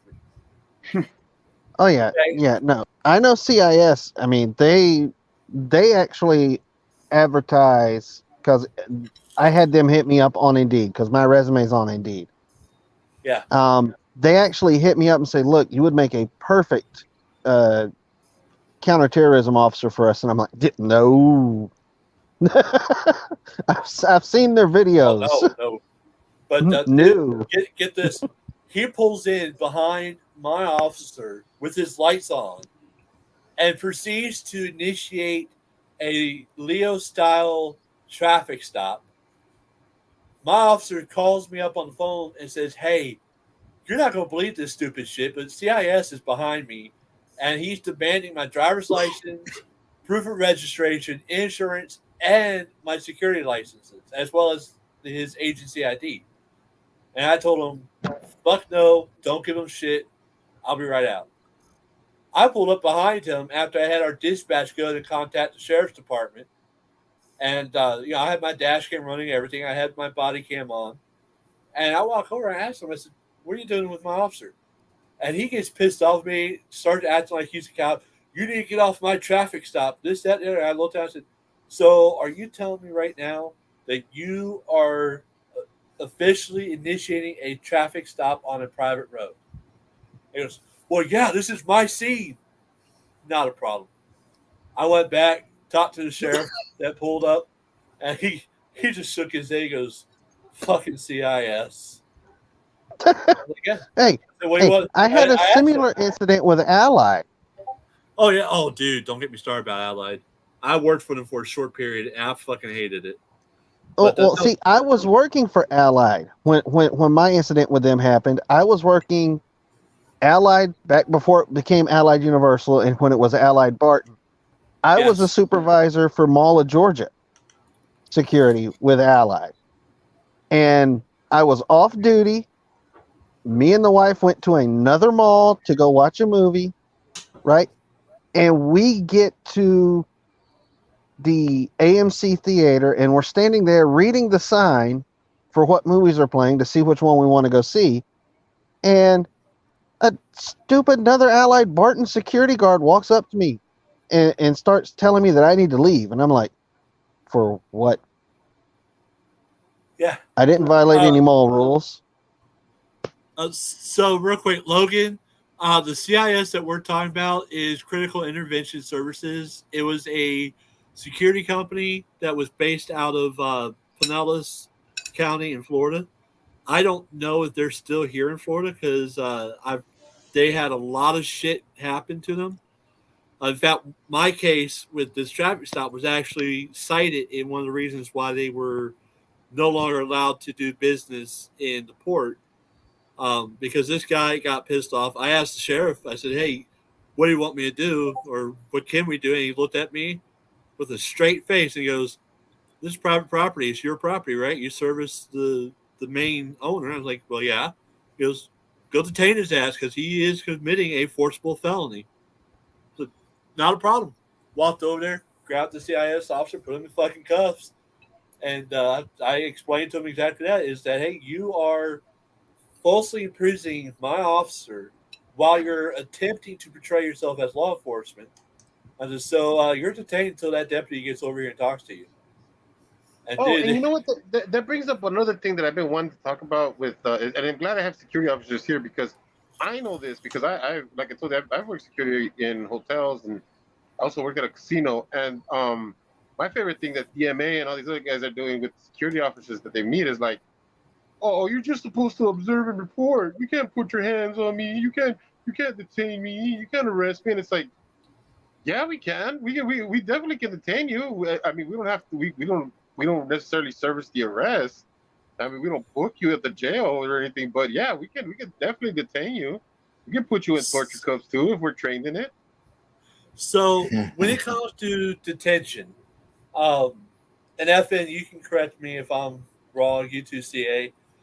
When I was doing security, by the letter of the law, yes, we are there to observe and report. However, we were granted the right to detain for forcible felonies or forcible crimes, or crimes in which an injury occurred in front of us, or if we had enough suspicion within reason, such as photographic proof, video proof, a call of service where a claim was made, or something like theft, we could detain if a anti-theft device went off.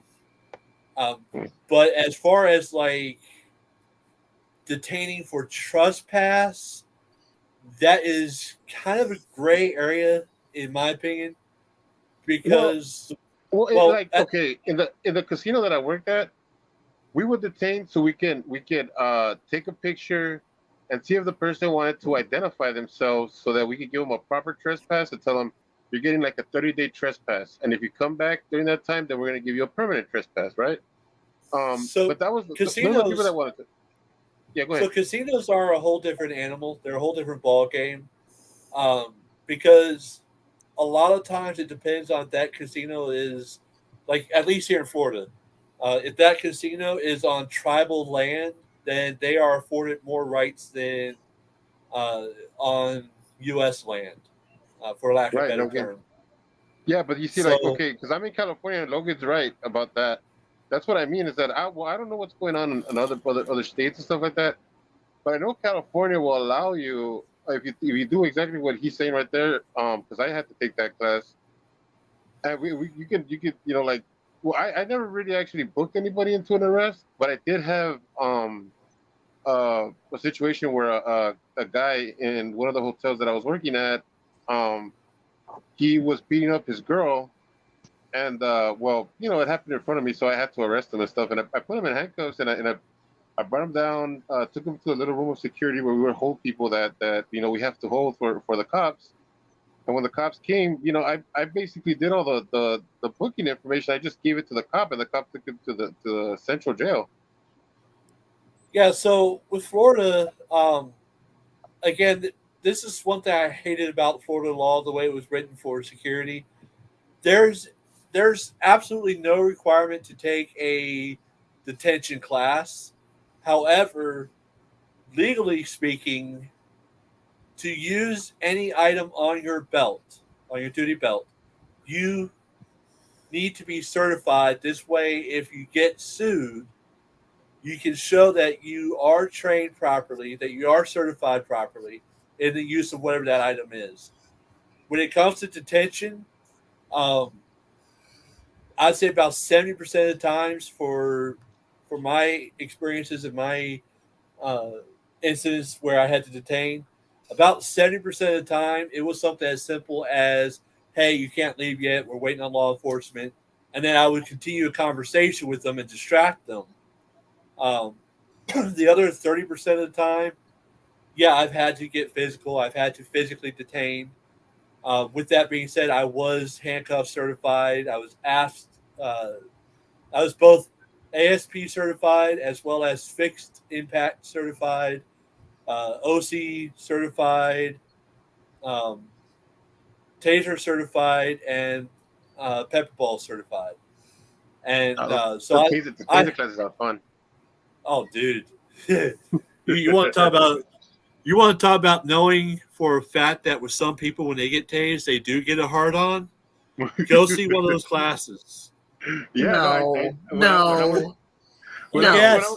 When I was shit working you for the not. In my casino, I had to class, do 2 classes. in my I did class, 2 taser we had classes. Go ahead. in I've my never class, we seen had anybody get a hard on, but I have seen people lose control of their bladders and of their bowels. In my class, we had 10 people in the class. We had 8 males and 2 females. The females did not squeal like little girls, like all 8 males, including myself, did. Out of those 8 males, at least 2 of them had full hard-ons, and 1 was slightly erect. No. Really? I shit you not. I don't know why. I don't know how. Don't ask me about the psychological aspect. I can only attest to you that when they got tased, their BDU pants were a lot tighter in the front. Just saying. Oh, good grief! They must be someone that is very into BDSM. Well, Especially the M part. my first security class where I had taser. Don't talk about BDSM with Logan around. Hey, we don't kink shame. We don't kink shame. I remember the first time that happened in the classes because we were getting tased, right? They were doing the taser, and we had 2 people holding each other. Now, one of my buddies was this tall black dude, and he was like the biggest guy that was there. So he held me, and he held one of our other buddies, and we were holding him. And so, of course, like they tell you to wear loose-fitting clothing and all that stuff. And he was the only one wearing sweatpants that day because I had shorts. Everybody else had shorts, and he had these sweatpants that were kind of tight on his legs. So when it happened to him, it was so awkward because that thing was like pointing and we were all like, whoa, and like it was worse on my friend on the other side because it was pointing at him, and he was like, oh man, he was like, I wanted him to go. Well, I want to bring up what Logan said. Yeah, you're absolutely right. Private security officers do not have qualified immunity like law enforcement. No. So, yeah, what we can and cannot do is very much within the restraints of the contract. Except when it comes to there's 2 states where you can't work private security unless you are certified law enforcement, and one of those is North Carolina, and you have full police powers and qualified immunity. Really? Yeah. Yes. I'll tell you, around here, the vast majority of security is worked by off-duty police. Our police union, that's not even a union, really. It's the FOP, has contracts with a lot of the big employers. So all your grocery stores, your Home Depots, your Lowe's, those are all going to be off-duty police officers, Virginia Beach police officers, sheriff's deputies, and they're going to have full law enforcement authority and they're going to have immunity. But we did do a test when I first got hired as a prosecutor. So we're talking, a little over 20 years ago. I got hired on a federal grant to do community prosecution. And the whole idea was the whole broken window theory. We would prosecute the low-level offenses to try to keep the bigger offenses from happening. So, if you fix the broken window, the car thefts and the breaking and enterings don't happen. So we were prosecuting all the cases that happened out of the Housing and Urban Authority Commission, and they had contracted with a private security firm to work inside the housing projects. And we ended up after 2 years going to council and saying this isn't working because the private security firm that was hired they self-named themselves the wolf packs, and they would travel in wolf packs of 3, 4, 5 officers at a time, and they were just abusing their authority so badly. They were beating up people, they were arresting people for crimes that just weren't, riding a bicycle on the sidewalk. It's technically illegal, but they were arresting people for it. Spitting on the sidewalk is technically illegal in my city, but you don't arrest for it. But they were. And then they were using that as cause to, pat people down, inspect their cars. They had full arrest authority, and they would take people to the jail for booking. So, but they were really abusing it badly. And it got to the point where we had to go to council and say, you've got to pull this contract. These guys literally are calling themselves wolf packs, and they patrol this area like they are a gang, essentially. So No way. that's Really? kind of where it ended up being, that most of the big companies and things would want to work with off-duty police in their private capacity in their off time. So a lot of officers work, OT, doing grocery store securities and Home Depots, and then Dillard's, Nordstrom's. They'll work in those facilities in their off hours, making side money. It's You a know great what? hustle for officers. You know what? Oh, yeah. Forget Watchdog Committee. We're the Wolfpack. Oh, Yeah, Well, see, here's the thing with my experience. and they were certified law enforcement. They had gone through the state certification process, so they were armed, and they were really basically just armed thugs who were running roughshod over the housing projects. And the crime actually went up because they were the ones committing the crimes. Yeah, and that's something that always irritated me about the security industry. So I worked for a couple big names once before, like Allied, Yale Enforcement when they were still here, and I hated the big ones because the bureaucracy would get in the way of being able to actually do anything effective. I had a really good one I used to work with, Metro Protective Services. The owner was an ex-Leo, an ex-K9 Leo, and he did a lot more in training. But so, like, I would help him sometimes do site inspections or pre-site inspections, meaning that we were going to go bid on a contract, and what he would offer was essentially I'm trying to think, like a security inspection, and he would offer it for like $10 so that it was legal, and draw up a one-time or one-night contract or whatever. I'm not too terribly sure how he did it, but he would call me up every now and then to go do one, and I would talk with the property management the next day. So I would go out at night, and I would always pick either Friday or Saturday night because those are usually the biggest, most active nights. And that Monday following, I would go in with them, talk to the property owner, show them what I recorded, show them what I documented.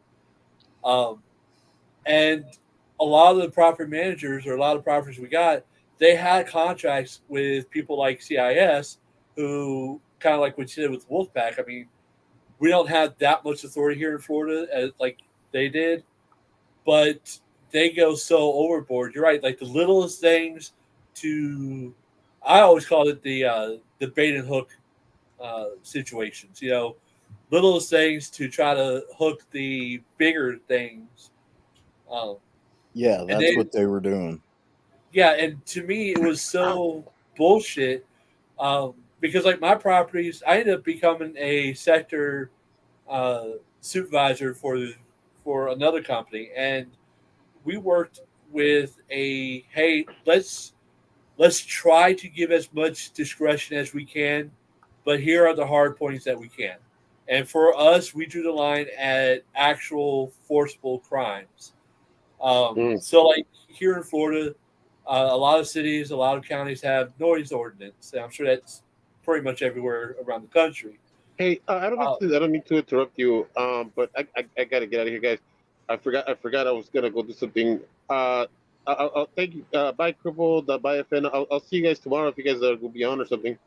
Yeah, I'm thinking about it. All right. Good. Because I downloaded from a neighboring city in 2016. They did a whole video series.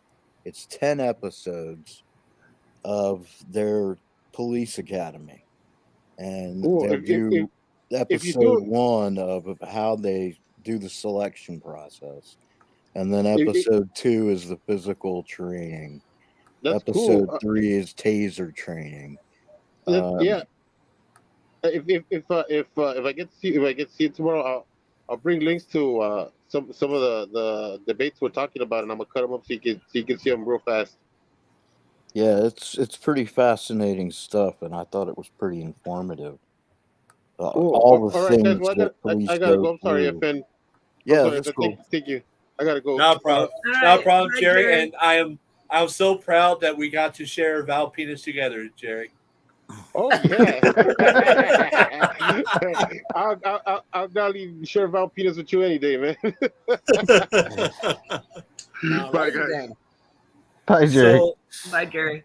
So with the company, forcible crimes, crimes of passion, things like that, something like a noise ordinance, even if we got to call service, let's say I got to call the service, I'd go up to the unit, knock on the door, the person comes out, and I'll just be like, hey, listen, dude, it's 11:30 or it's 11 o'clock at night. It's a freaking Tuesday night. Do you mind just at least turning the volume down? I'm not going to shut you down. Just turn it down. And most of the times they would do it. There would be a few that would be assholes, and rather than continuing the incident, I would just step back, write the apartment number, detail what occurred, and I would submit the report to the office. And the office, usually within 7 days, that apartment would be vacant. So for us, it was more like we're the eyes and ears unless we see an actual forcible crime. And this particular property that I was on, where we were doing the site inspection for it, the manager looked at me and goes, okay, he told me why I should hire you. You're an actual foot officer, so you tell me why I should hire you. And I looked her dead in the face. And I said, sure, you could hire an off-duty cop. The going rate at the time was about $82 an hour. I said, for about half of that cost, maybe even a fourth of that cost, you could have 2 foot officers on your big-ass property, plus you'd have a roving supervisor. I said, honestly, we're not going to go around and harass your residents like CIS did. We're going to go around, make sure people are safe, make sure your rules are followed. I said, so whatever you want us to do, you put in that contract, and we will follow that contract. So the only time we'll step outside the line of that contract is for forcible crimes, meaning if a domestic violence occurs, yeah, we will step in, but only to the point that we separate the people involved and we ensure the safety of your residents. So that's all that our job is. If you want law enforcement, if you want them to come in here and arrest somebody for stupid shit, which is within their power, go ahead and hire them. I said, but you don't want your residents to feel like they just signed on to a concentration camp. You want them to have freedoms, but you also want them to feel safe. And that's all that we're doing. And it irritates me when I hear stories, like you said, of Wolfgang or with my interactions with CIS, where they go so far beyond what the original intended purpose was that they leave a That's bad what these taste in the guys. mouth. Well, they leave the bad taste in the mouth for everybody else to ever consider actual security. We ended up getting that contract, and after getting that contract, doing some research before we took over, according to the documents that we were able to get, CIS dropped them because the property was too dangerous for them.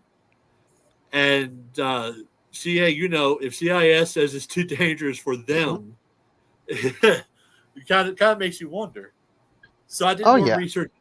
I did more research into the property and kind of find out they didn't have CIS for 3 months. And in those 3 months, they had over 250 calls to service for violence every single week, which is insane. When we took that property on, I did my research, I did my homework, and I put into place what I considered a good plan, to reduce those calls to service. And within 2 months, we had it down to about 12 calls to service per week. And out of those 12 calls, 10 of them were ours. So to go from 250 plus calls to service down to 12, we didn't go overboard. We didn't try to pick every single resident up and shake them for their fucking lunch money. We worked with them. We treated them as people. And I think that's what a lot of these companies fail at doing is they look at only the enforcement side without looking at the human aspect of it.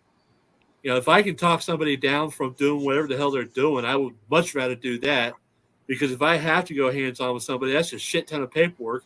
And if you ever want to piss off a security officer or piss off a cop, make me do paperwork.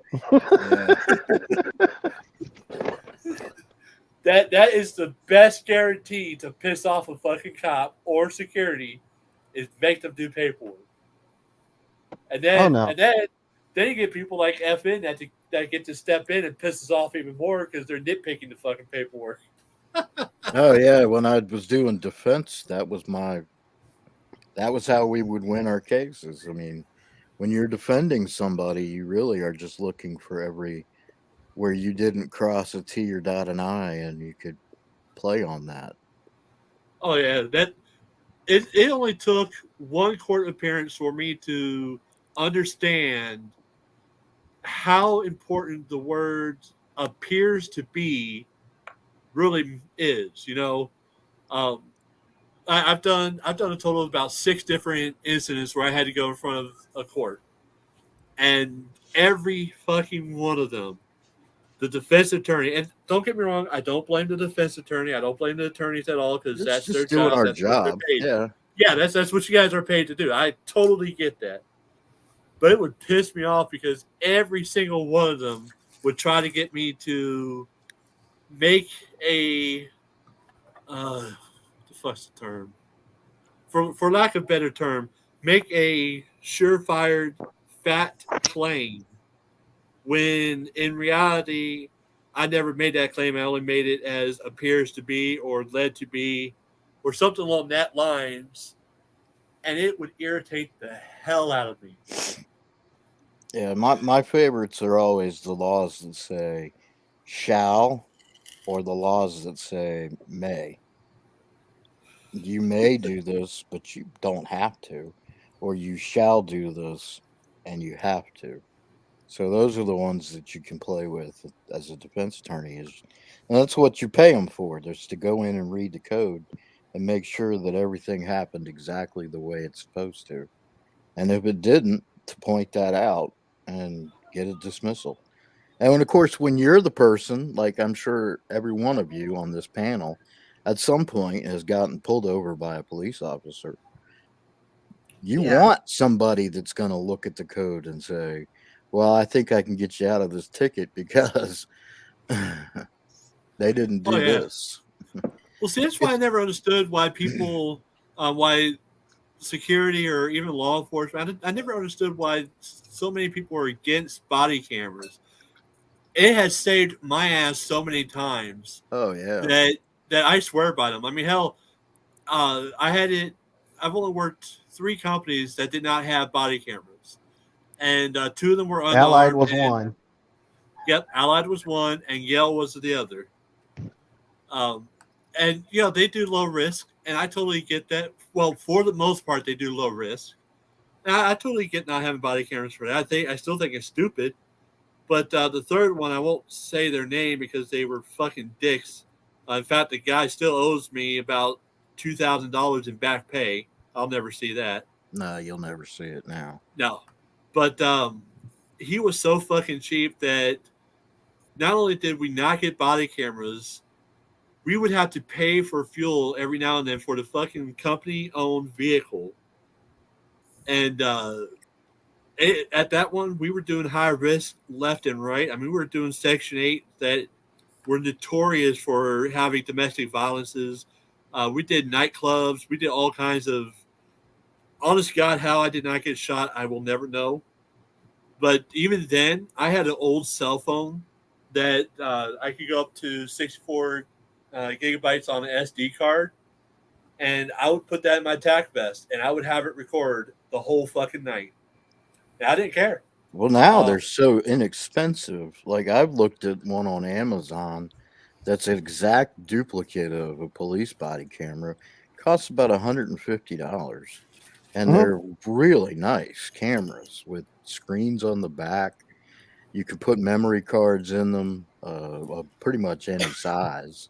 Well, the one I have, FN, is one from Amazon. Let's see, who makes this one? It's Mobile View. It's a 64 gigabyte internal memory, GPS on it. When it goes to nighttime with the infrared lights and black and white night vision, you can see really, really hella far on the video how far those lights shine. Yep. And It's this was incredible. $60. It is incredible how they've... That's an insurance policy that's well worth it. I mean, absolutely.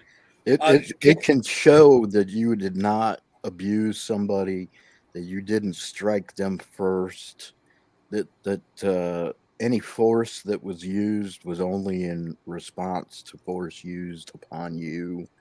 It literally is an insurance policy that's probably pennies cheaper than a regular insurance policy, and it will save your ass in a heartbeat to have the video.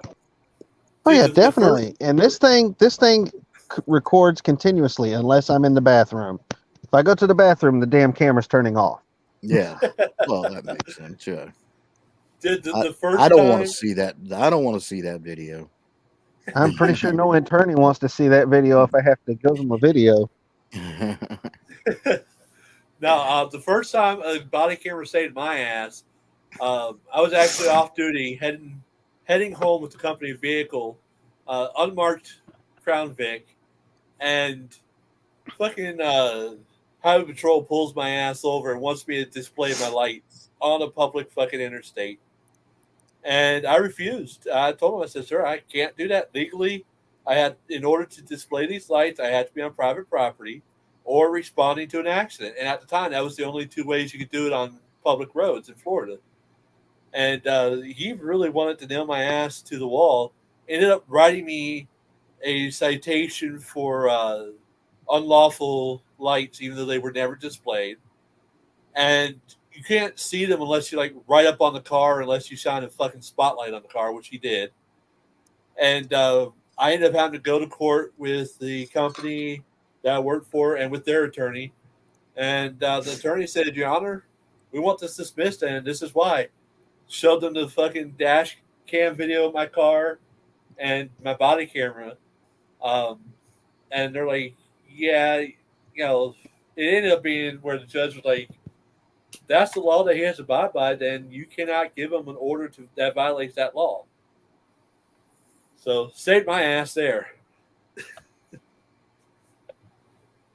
I think dash cameras are, that's one of the few things that I agree with Chili on, is that every driver should have a a camera in their car. They save people, especially in accident cases. They can show that you didn't run a red light. If you've got video, they can really save you in a situation where you might have to go to court.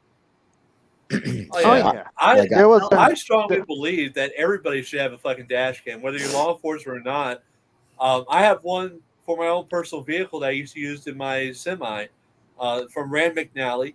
It's very small, it's portable, but the detail is freaking amazing. And you can link it up to your phone and download onto your phone right then and there. I have one in the front and one in the back. Yeah, I have one that, well, my patrol car has one, obviously, because I get to use lights and sirens, unlike some other guys. Because I have red lights, because I'm certified as a first responder in Georgia. So I can respond to medical calls, but my personal vehicle has a dash cam also, and it has one that looks outside the front windshield, and the other camera on it faces back in towards the passenger compartment and outside the rear window. Yeah. Well, I guess theoretically I have 3 cameras then, because the front one has 2. One faces inside, so it films the driver, and then the other lens faces out the windshield. But then I have a really cheap one I bought off of Wish that's in the back window, just in case I ever get rear-ended. The only thing I don't like about the inward-facing camera, and not on personal vehicle. On personal vehicle, yeah, do whatever the hell you want. I agree with. Well, this is all on my personal vehicle. I don't have a patrol car. Well, here's the thing: is that they're trying to push it into the trucking industry, and several companies already do it. Yeah, I was going to say Prime already does it. Prime does it. I wish Swift would do it. Swift does it. Swift actually does do it. And They need to fire some of their drivers then.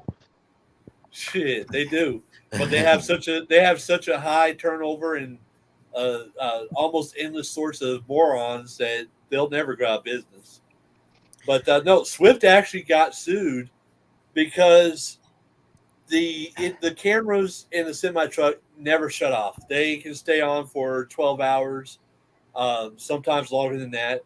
But Swift got sued because one of the dispatcher / safety compliance officers would review the tapes and was taking the video from a trucker and his wife.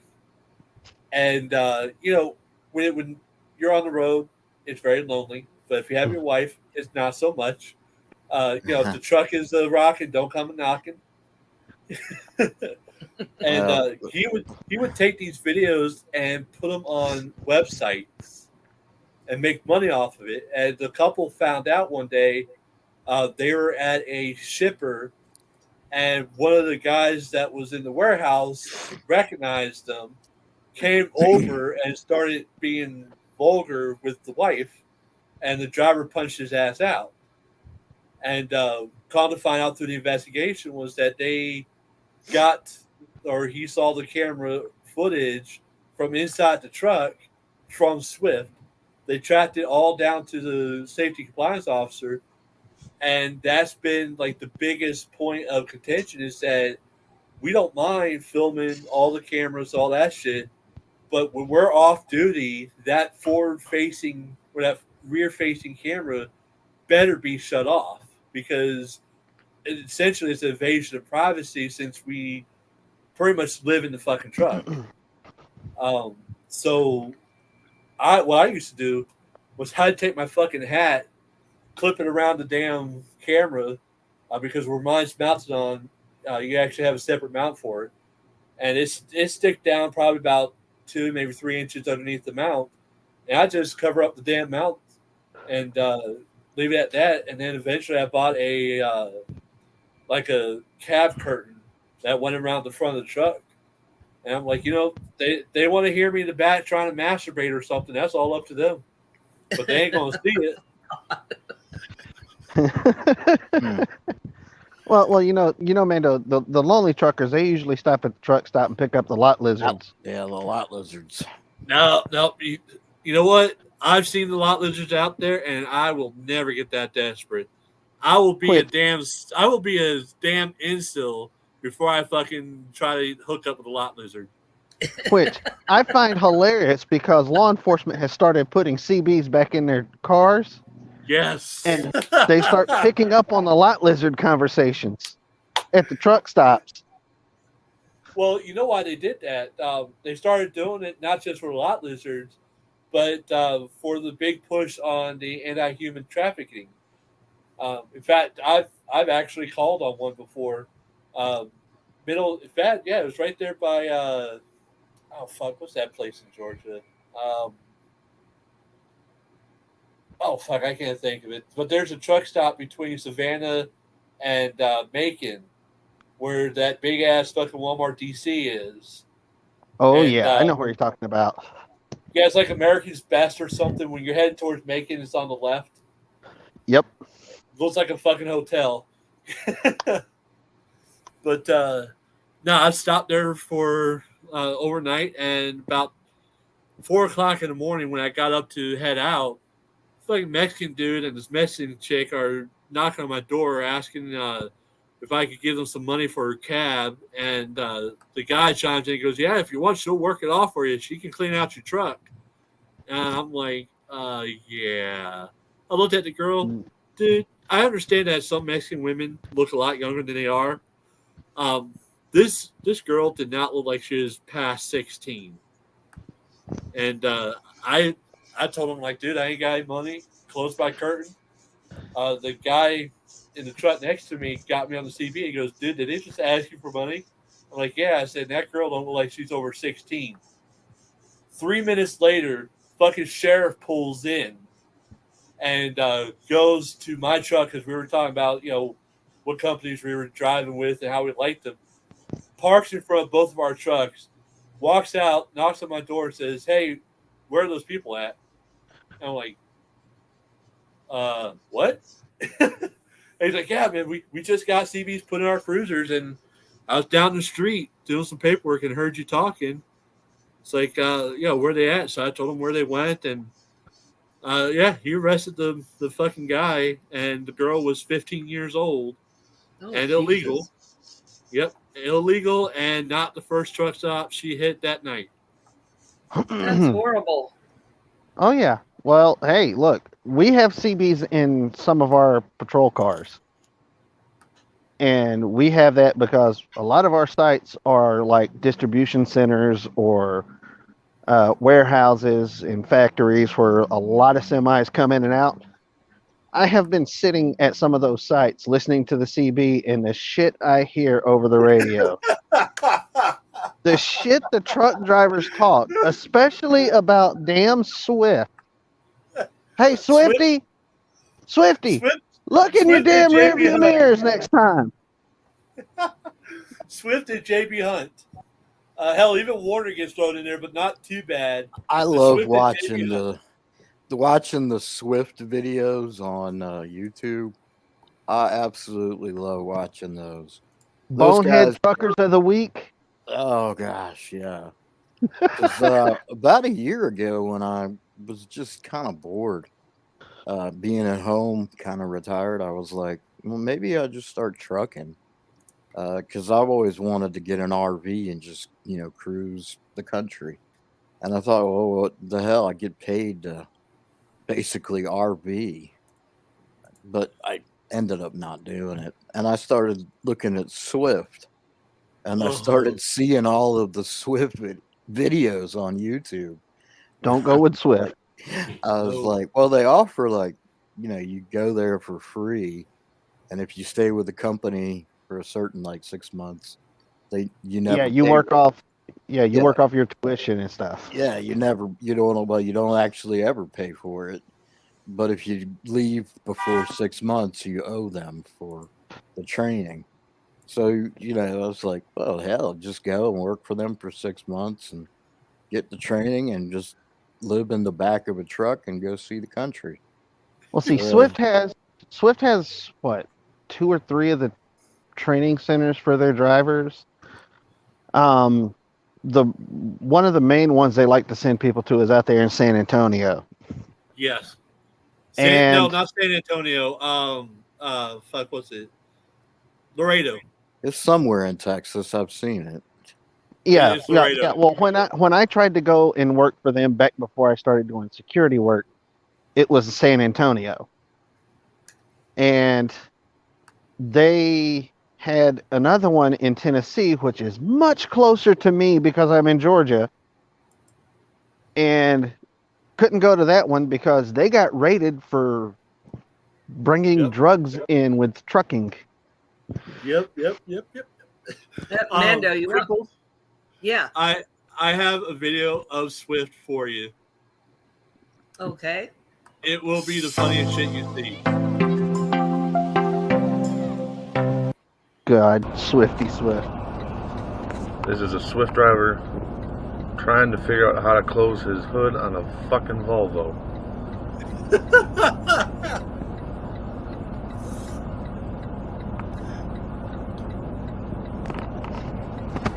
Oh, yep, he crawl on in again.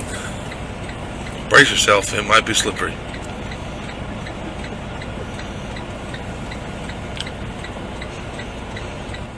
He's making sure that mirror thing's gonna hold him. Oh, he's getting on there like a model. Riding cowboy. Yo! And he's holding on to the friggin' top of the hood while he's trying to close the hood.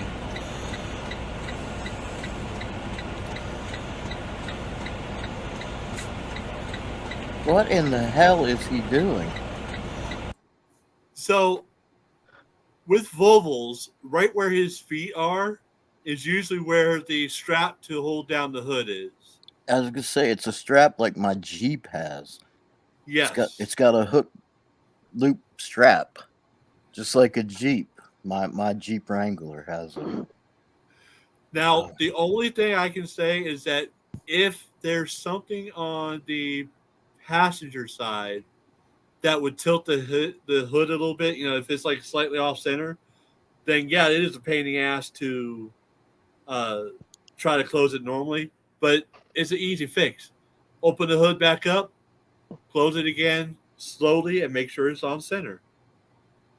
What an idiot. Now, Swift's thing is safety first. No, Logan, the strap is on the wheel well.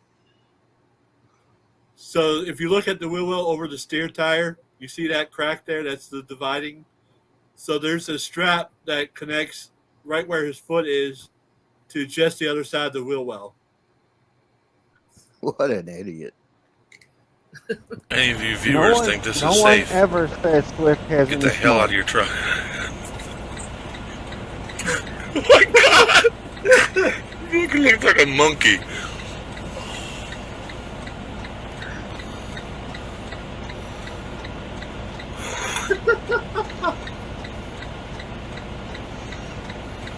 Is that considered destruction of property or? I don't know. I just think it's fucking hilarious.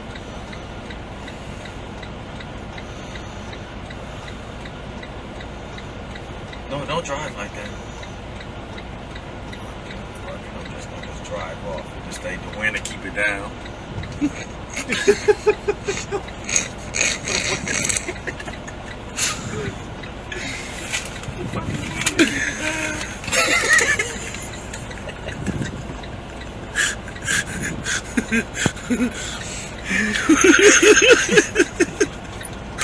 Holy shit. This motherfucker's got me fucking. Now he's praying to the fucking hood gods. These damn Volvos. I bet he like, I wish I had a fucking Freightliner. Oh, and there's the Loves getting the fuck out of our damn camera view. Oh, there we go. Back to Swift. I should mention that we also do drive for Swift. And we just find this humorous. I think once we figure out what he might do, I might go over and help him. Then again, I might not. If you do now, then he's gonna know we sit here and watch them for a long time.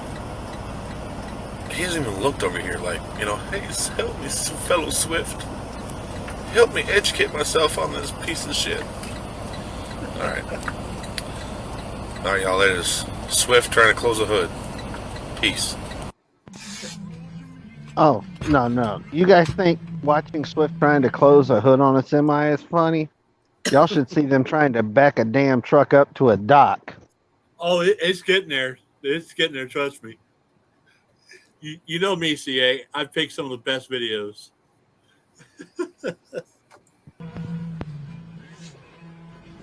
Or refueling their trucks. Yeah, when they make it to the damn fuel island.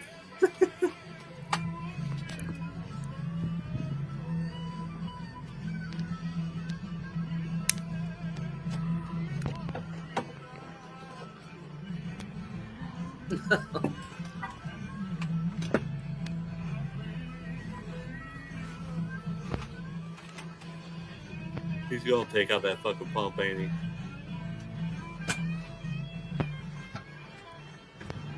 Yep, he's already touched the damn bumper on it, on that underskid, that skirt.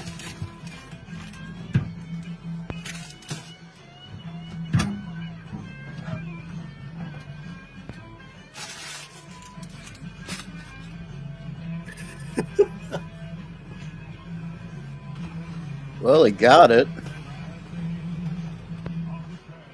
Oh my god.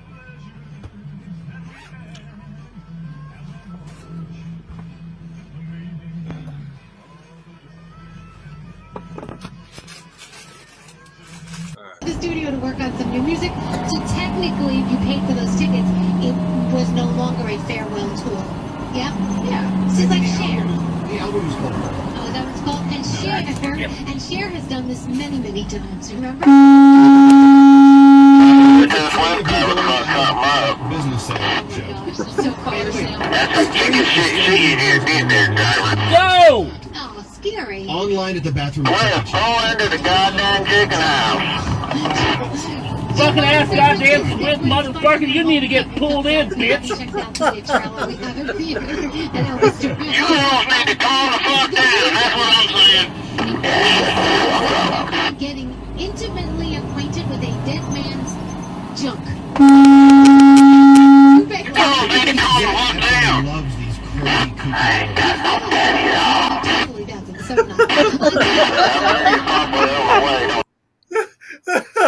CA, I would ain't you like got to no explain? panties on. Would you like to explain that one, CA? Nope. I ain't touching that. Guys, if you ever hear on the CB or anywhere that that phrase, I ain't got no panties on, run. Okay, I'll ask why. Oh no. I don't think YouTube term of service will allow me to explain why. Let's just say, let's just say, ugh. I don't know what that means. I don't CA? understand what it means. CA, you want to do it? No, you do it. I ain't touching it. I already said it. No. You know what? You laughed harder than I did. You do it. How can you put it in like polite terms? You can't. Damn it, I'm curious now. Yeah. Now I'm gonna have to go and Google it or something. Put it in private. Put it in chat. private chat. No, you know what? I think this would be a great educational experience for FN. Go ahead and Google it and share with the class. I'm actually curious to see what Google says. All right, let's see what it says.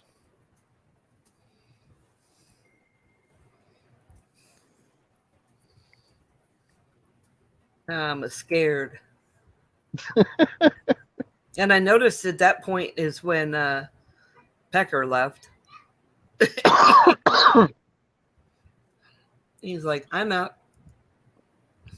Truck drivers with a male voice saying they ain't got no panties on.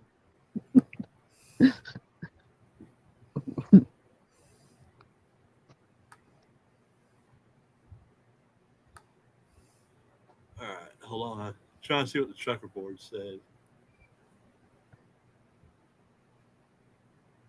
Oh, Stephen.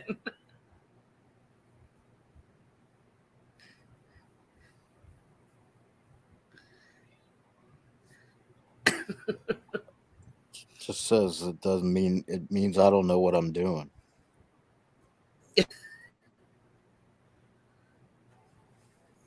Oh, hold on. Oh, did you see Stephen Alley's comment?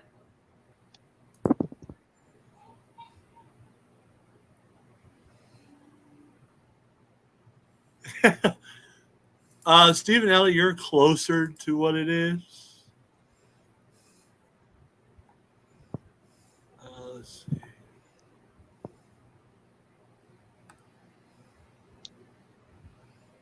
And we're killing Tani right now. Okay, so I Ain't Got No Panties On is a couple different things. The nicer version, yes, is I basically don't know what the fuck I'm doing. The version that I know is you're a whore who doesn't fucking know what the hell she's doing and should shut up and just take it in the ass. That's the version I know.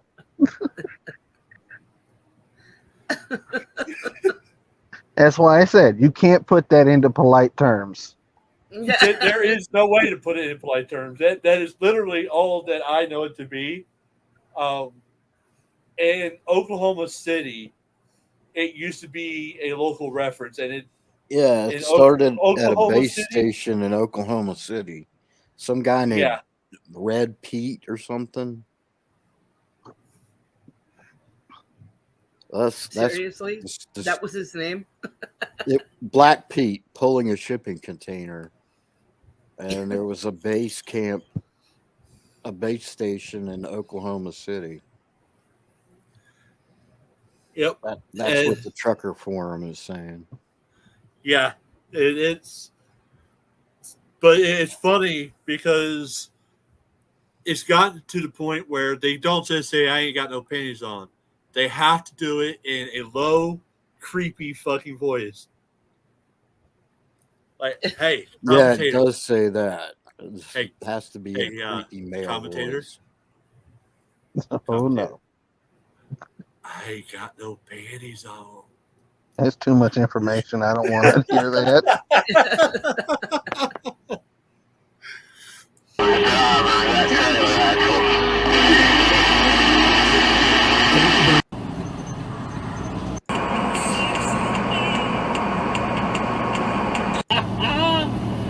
All right.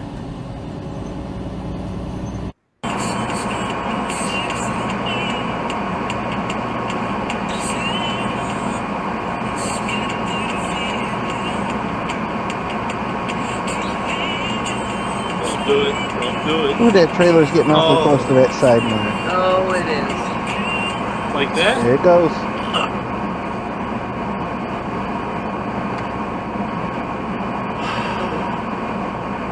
Break the mirror off, Swift.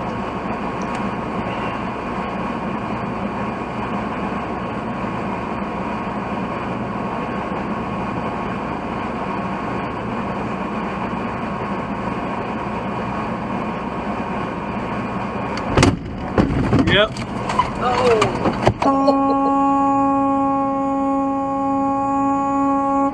You failed. Contract with somebody making. They are notorious for that. So I'll tell you right now what that sound was. That was the fucking side mirrors on the driver's side or on the passenger side door. That was the steps to the passenger side door and the fender and side mirror. Not That's- I found Nope. a picture on Reddit that has a sign at the gas station that says, "Need help backing your truck into the dock or into the island?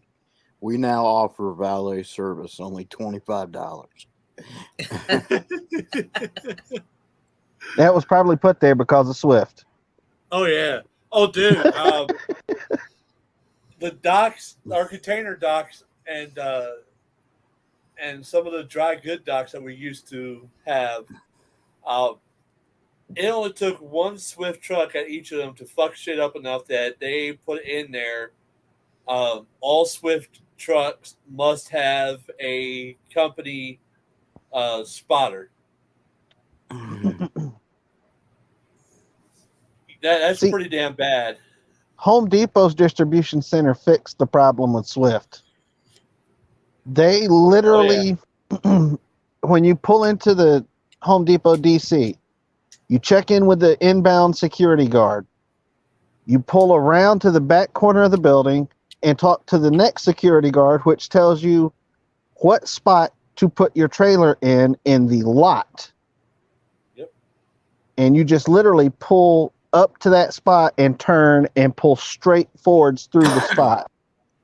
Unhook the trailer, pull out, hook up to whatever trailer they tell you to hook up to, and then haul ass out.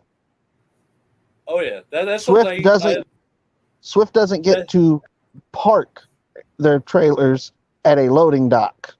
They actually have trained yard jockeys that come around and pick up the trailers and back them into the docks.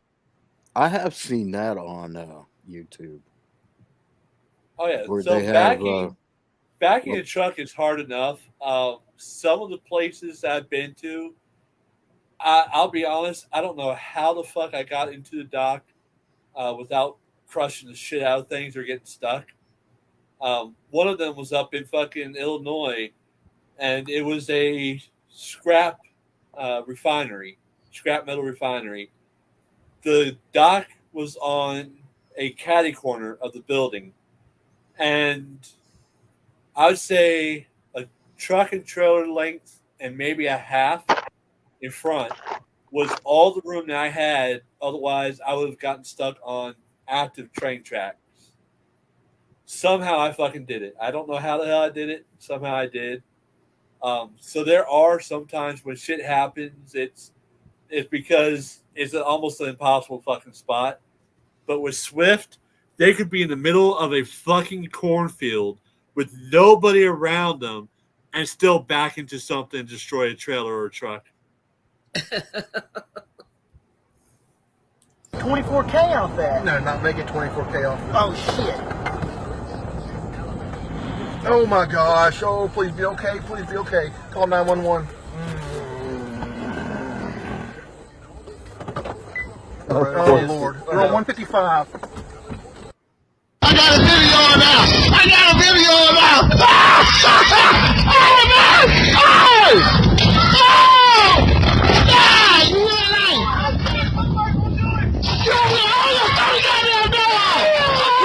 Oh, man. Damn. Oh God. So, lesson 2 out of truck driving school: close the fucking doors as soon as you pull off the dock, or as soon as you can pulling off the dock. All right, here's what I found the most accurate. There used to be a recording that would come on the CB every few minutes around the Kansas City area that said, "I ain't got no panties on." Then they changed it to, "I got my nightgown on, I got my pretty red panties on, and now I'm going to bed." That don't make That's any creepy. sense. That's just creepy. Yeah, That- let's see, who was it? Oh, So, yeah, Stephen but Alley. You're right, man. the other thing is that it says that it means you don't know what the fuck you're doing. Yep. But no, Stephen Alley's right. Backing low boys, low boys, and what's the other? The What motorized one. I've seen them talk about how they have yard. Well, this is a really bad term to me, but yard monkeys who come out and will take the trailer off, and then they use little like airport type things, and they move your trailer around for you because of Swift. Yeah, yard dogs. Yeah. So shipper and receivers, a lot of them, Well, I mean, it depends on, obviously, they all vary, but they do have, you can use the old term of yard monkeys. Most of the times now it's either yard jockey, yard dog, or just a yard driver. And yeah, depending on the place, like I said, I've been to some where they know it's a pain in the ass for even an experienced driver to do the backing. So the yard dog is so if you look at this picture with this Swift, the whole truck itself, or the whole truck itself would be the rear tires to where that sleeper window is on the top. That's about as big as it is. They turn on a fucking dime. I mean, they can jackknife easier than a semi can. But the drivers on them, they know that yard. They do it every single day, so they can do a hell of a lot better on backing than a visiting driver could. But yeah, that's Swift is the reason why a lot of the safety rules are out there. I've gathered that from watching a lot of these stupid trucker videos. That Swift is the biggest offender in terms of like having the most amateur drivers that don't know what the hell they're doing. What do you expect when they have mentored training for only 2 weeks? Yeah, well, and then some of the driver trainers have only been there like 6 months or a year. And they're already trying to train the next generation. You need to be on the road for a while. The only Swift drivers that I would trust are the owner operators, and that's only because they're paying for their own rig and all that shit. But a Swift company driver, I would trust them to be a good driver as much as I would trust my dick surviving as a salad tosser. You know, I don't trust them at all. In fact, I would trust them about as far as I could run uphill. I'm not sure I want to know what you do with a salad spinner. You remember those things from like the 70s and the 80s? Yes. The Ron salad shooters. The salad shooters and salad spinners and God damn. So ELDs are essentially they're electronic logs. For those of y'all that don't know, up to Stephen Alley, what was it, about 2003 or so? Pretty much every driver or every company would run off of paper logs, which a lot of truckers prefer because you can kind of round the times up and down if you catch my drift. You can fudge a little bit. Yeah, ELD forced everybody to go to, DOT forced everybody to go to ELDs. Actually, fairly recently, or relatively recently, I say last 5 or 6 years. I am okay with it. There are aspects of it that I don't fucking like, but for the most part, I'm okay with it. I see a problem where when you're getting to like 30 minutes, you've got 30 minutes of drive time left, and you got nowhere that you can stop. What are you supposed to do? So in that situation, because I've had that happen plenty of times, there are exemptions to your runtime. So, for example, you can drive 11 hours in a 14-hour workday. If there's a weather condition, if there's a unexpected traffic condition, like a car fire that shuts down the fucking interstate, or if there is a shipper receiver condition, there's an exemption that allows you that the company has to go through, assuming you're with the company, etc. I mean, there's other things to it, but generally, the company would submit the request to DOT through whatever portal they fucking do.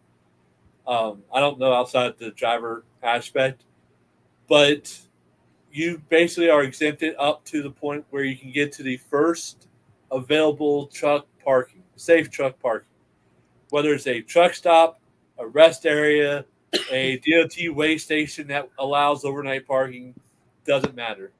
Let's say you get to one and it's completely full. Then you have to reapply for that exemption to get to the next one. And as far as what determines where it's at, it's whichever one is the closest to you, regardless of your route or destination. I just see where you could abuse it. It's like when our office, my prosecutor's office, told all the staff members that they had to set.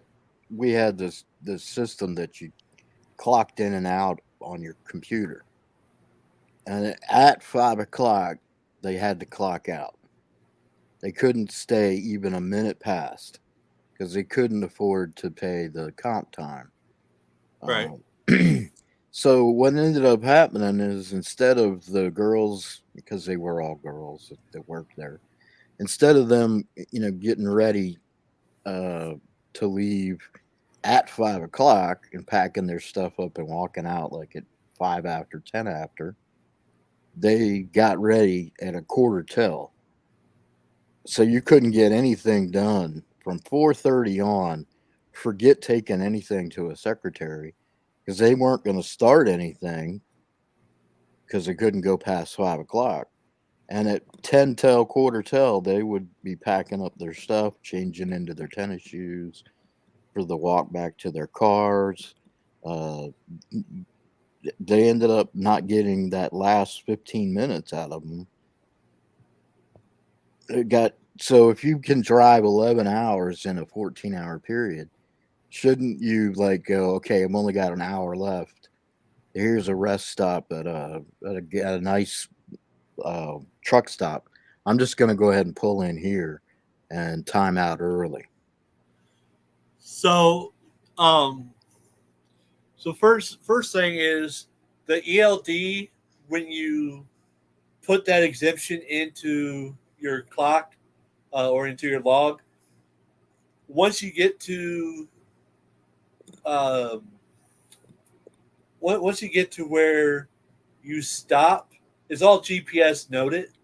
Mm-hmm. So, yes, in theory, you could budget and bypass, let's say, 2 or 3 rest areas and get to a truck stop. But because you apply for exemption, it flags it for review with DOT. And what they're going to do is they're going to pull the GPS information, and they're going to see that you bypassed 3 or 4 safe areas to park, and then they're going to come back and fine you for it. You're right as far as planning your hours out, because I was actually going to address that with Stephen Alley's comment.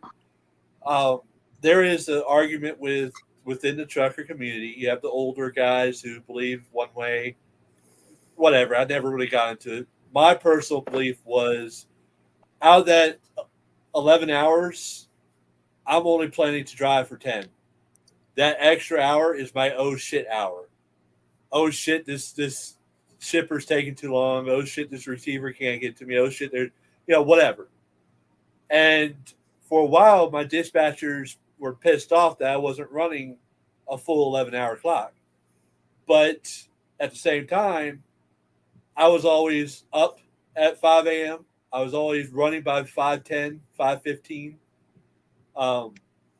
And I would run the miles. So it balanced out, and I explained to them, the biggest part of our job, other than driving the truck and knowing the rules and regulations, is trip planning. So if I know it from here to Atlanta, there's no way in fucking hell I'm going to make it from, just for easy reference, let's say Tampa to Atlanta in one full shift, because let's even go just above Atlanta to Kennesaw, I think it is. But anyways, I know that once I hit Atlanta, I'm going to lose a shit ton of time. So if my delivery needs to be in Atlanta that day, I'm going to refuse to load and tell them I can't do it because it's going to take 9.5 hours to get there. It's going to take 40 minutes to get to the receiver. Even if I had time on my 14-hour clock, I'm down to 20 minutes left on my clock. It's going to take me 40 minutes to get to the fucking truck stop. And I'm not going to do the exemption. So you guys need to reschedule it, or you need to give this to another driver. And they used to hate it, but they would do that for me because I would run the miles. So I would bust my ass, but they had to understand that 1 hour was my oh shit hour. But the thing is, what irritates me is the drivers that park on the side of the road and use that as an excuse. Because if you did your trip planning properly, technically there is no excuse for having to park on the shoulder. Yes, I understand shit can happen, but I've seen going up fucking 95 or even 75, the same fucking trucks parking on the shoulder,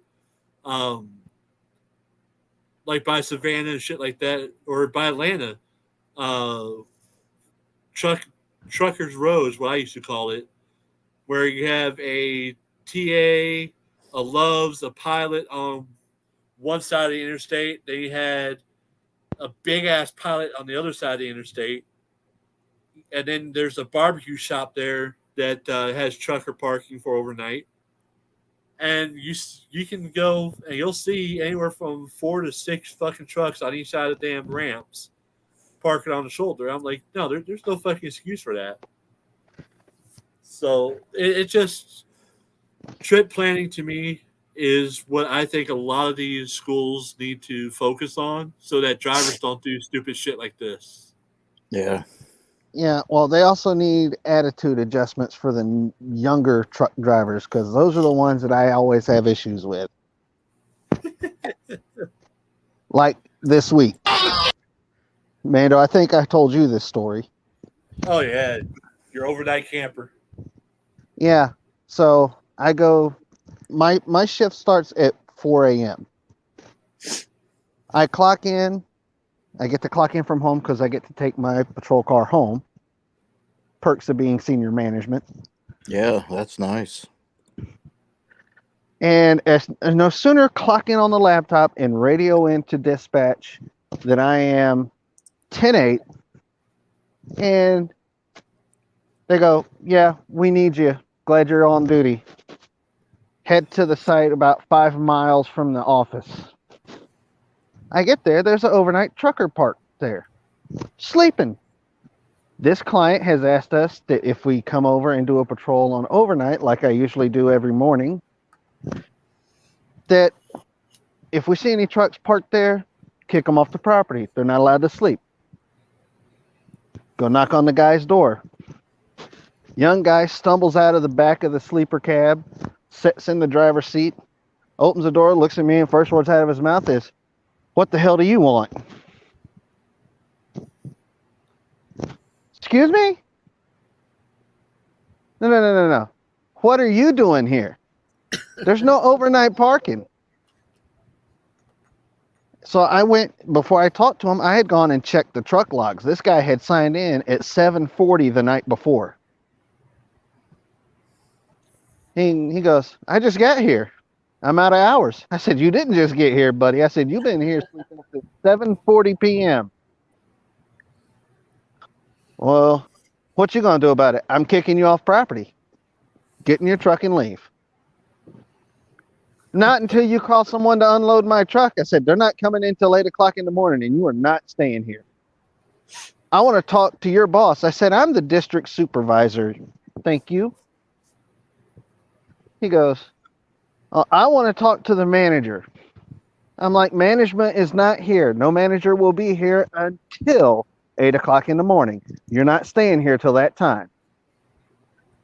Then he goes to make another excuse, and I go, yeah, look, this is your option. leave on your own free will or get escorted by blue lights off the property. If you still refuse when the cops get here, you'll be escorted off the property in handcuffs for violating criminal trespass law. How's that? Is this how you talk to people? You damn skippy when you're breaking the rules. Especially when you cop an attitude with me at first thing. And you know, the thing is, I can actually see you saying, damn Skippy. Attitude goes a long way. So then he turns around and tries to make the excuse that he doesn't have any hours left still. I said, look, dude, you have personal conveyance time.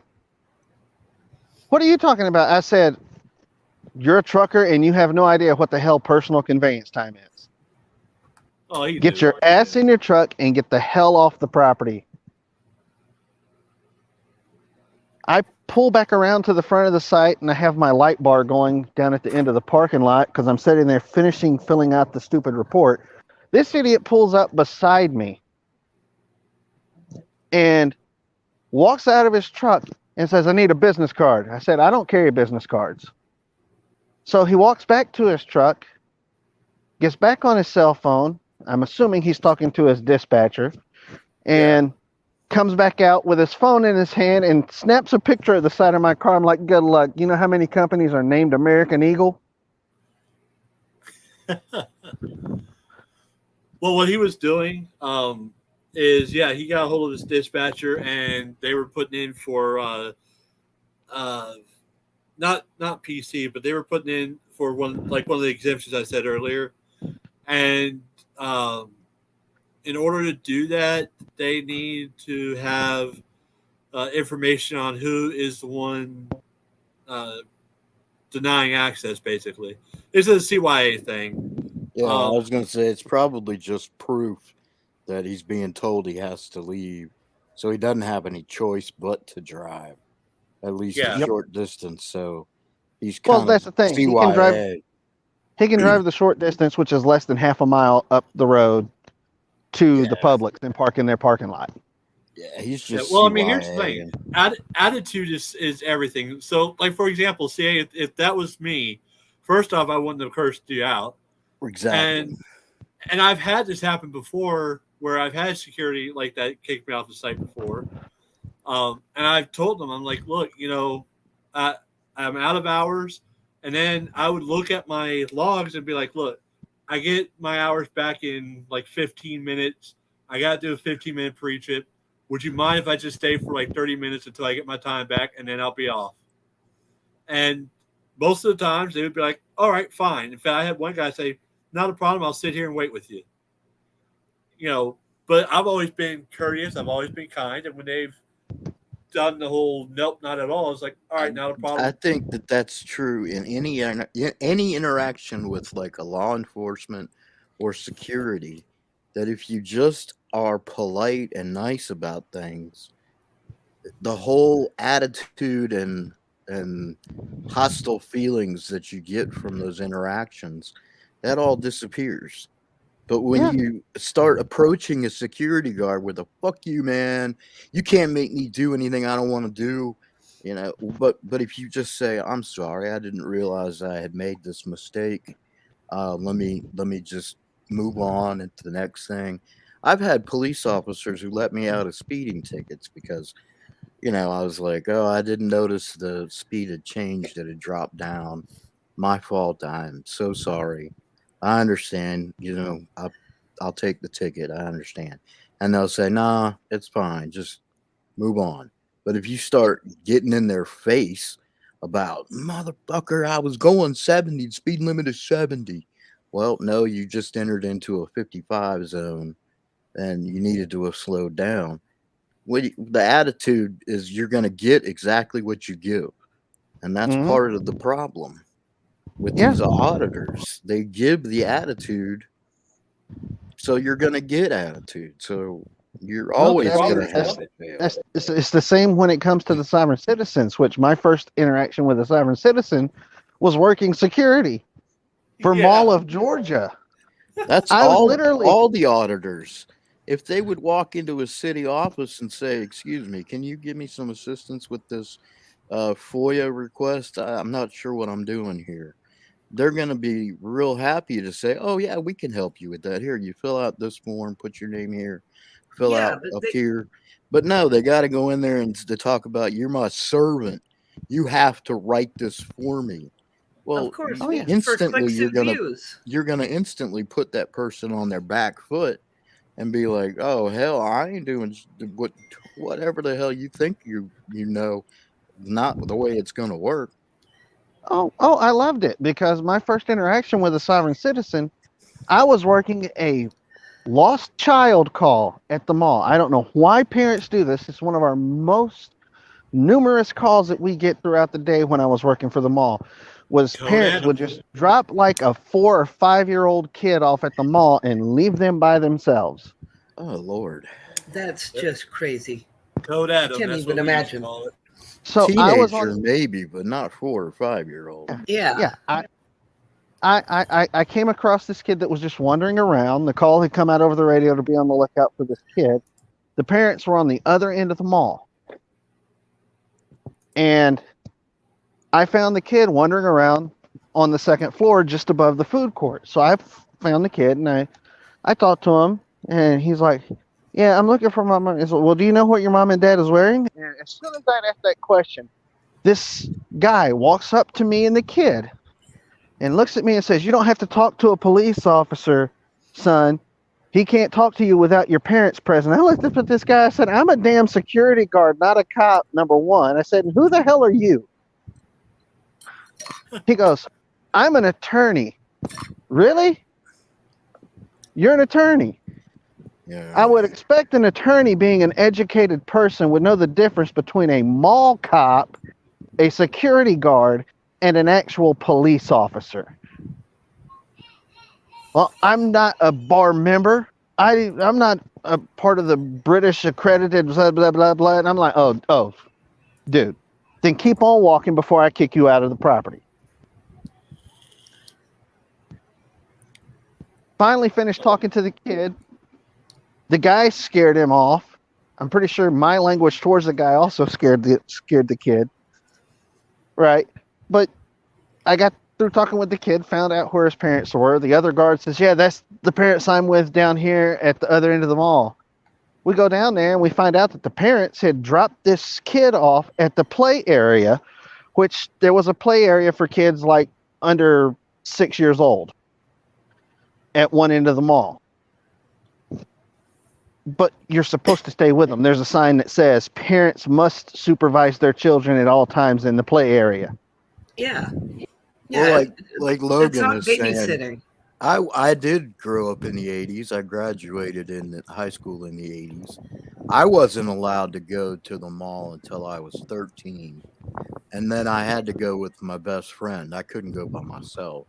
But in the 80s, that is where we would go, was the mall. Yep.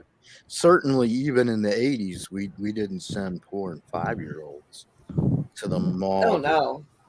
Oh no. way. These parents that were leaving their kids, these are new parents. These are parents that were in their early 20s.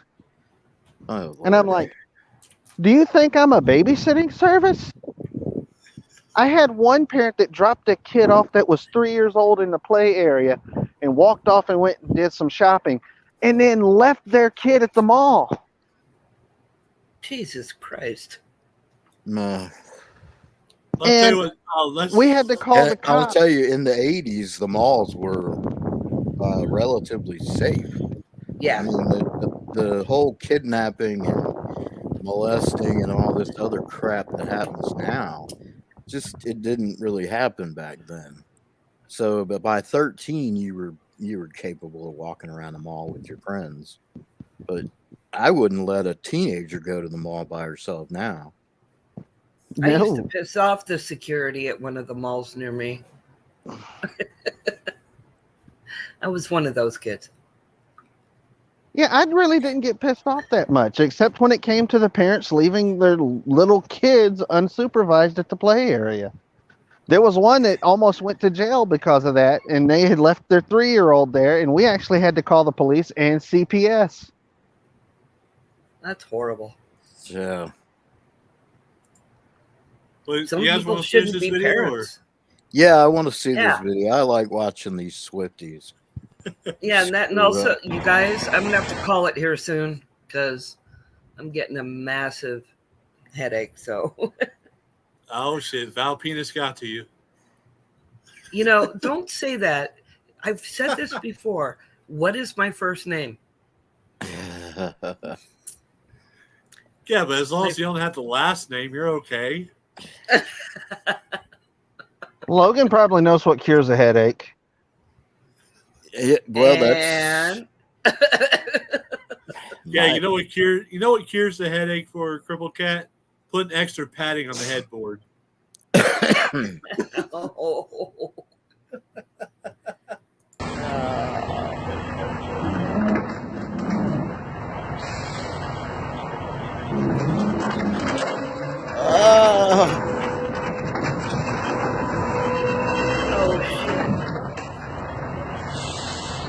Oh God.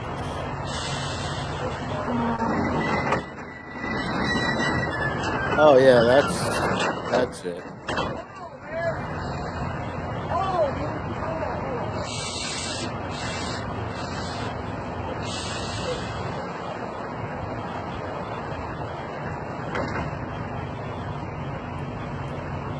And you know the worst part? I think the truck that he hit is the company I used to drive for.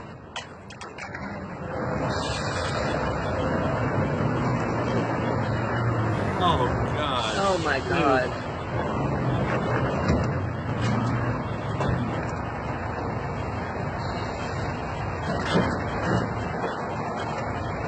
Oh, he's tearing it up.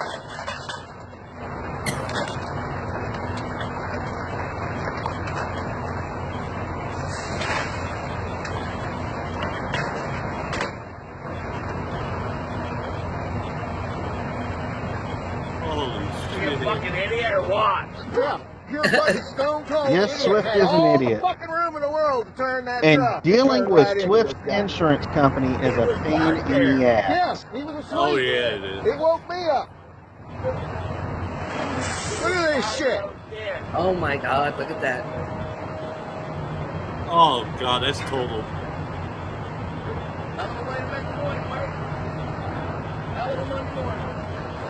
How the fuck did he do that? You got all this room.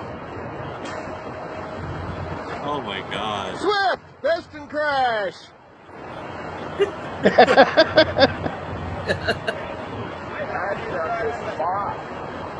Yeah. Tore up the fucking alignment and everything. Tore up the alignment, and hell, he tore up the whole front end. Look at that.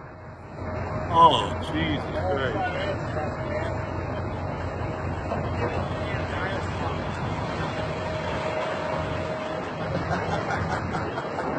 Oh, shit.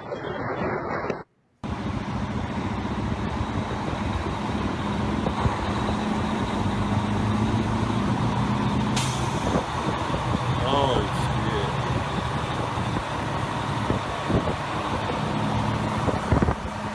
Oh my God.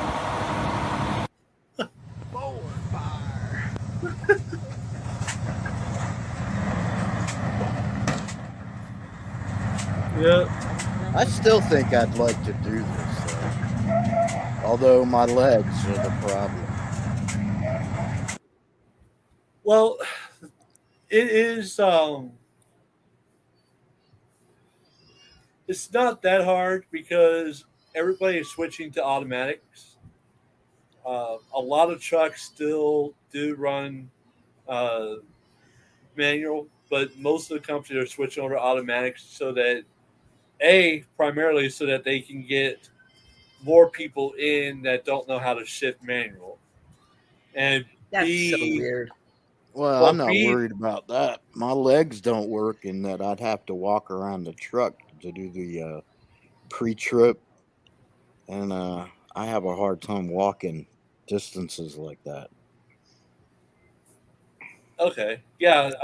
Honestly, the pre-trip's not that hard, and you can take your time. Because I used to be a trainer with Warner, and I was one of their better trainers. My drivers actually knew how to fucking drive. But I would tell them, like, look, you don't really have a time restraint on how long it takes you to preach it. I mean, I had one student that would take 40 minutes to do it.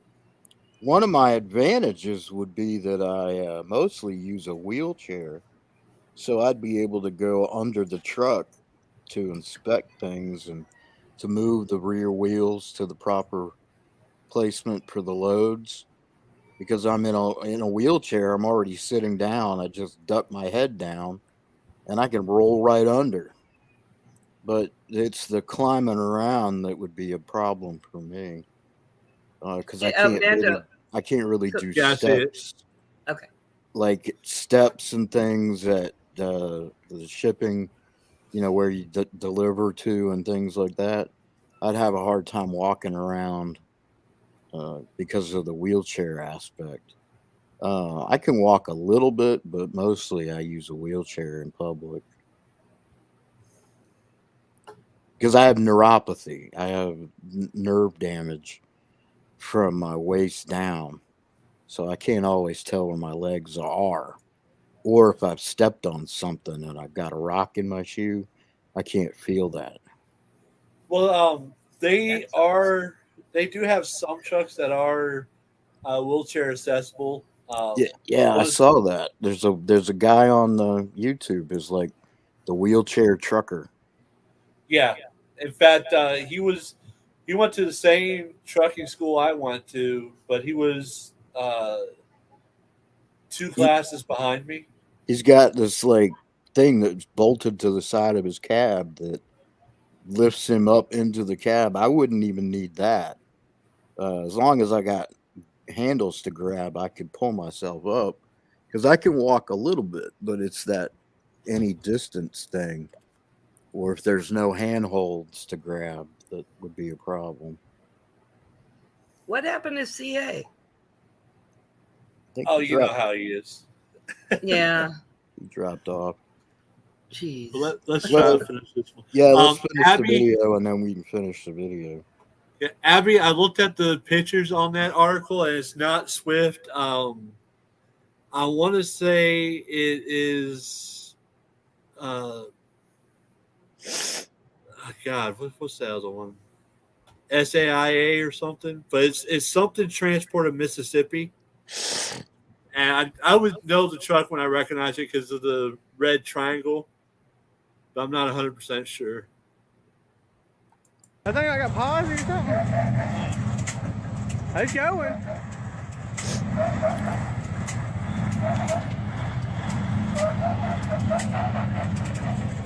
He's gonna pull him out. Yeah, he is. Woo! Yep. Built Ford tough, man. Yeah, Fords. Oh, hell, I know where they're at with this one. I've been to that truck stop. Yeah, Steven, total. That's what it is. Yeah, as soon as I saw that red diamond or that red triangle, I knew exactly who it was.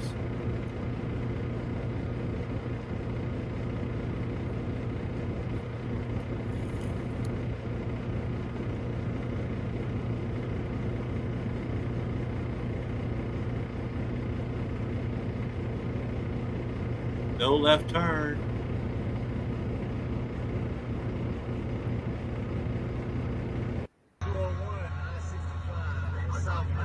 Swift at its finest. Yeah, right up. Swift at its finest. Remington, Indiana.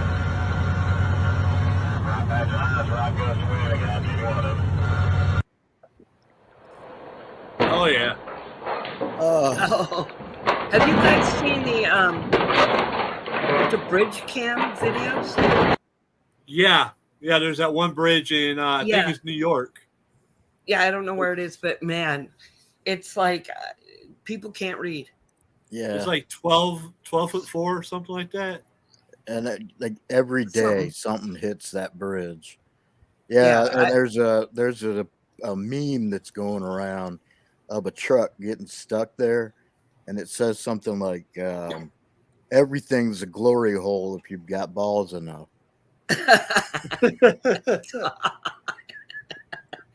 And it sure, everything's, yeah, you can fit if you got balls enough to try it. Or those guys that take the rider trucks, the U-Haul type trucks, Yeah. and they go into parking garages and take out the sprinkler systems in the parking Yes. garages. Jesus. That It's when seems to happen all the time. I watch a lot of those truck videos. Yeah. But we have a lot of parking garages in my downtown, my city, because it's a big metropolitan area, so it's all skyscrapers, and there's not on-street parking, so you have to park in these garages, and the garages are all near like the condo buildings and the apartment buildings, and they'll try and bring their U-Hauls in to take the elevator up to their condo. Well, they don't fit in those parking garages. It's not meant to be U-Haul accessible. And because they're not professional drivers, they don't think about, well, this truck is 12'6" and the ceiling is only 11'8", and then with the sprinkler system sticking down, they're even lower, and they take them out all the time down here. That's because people are idiots. They are. Yeah.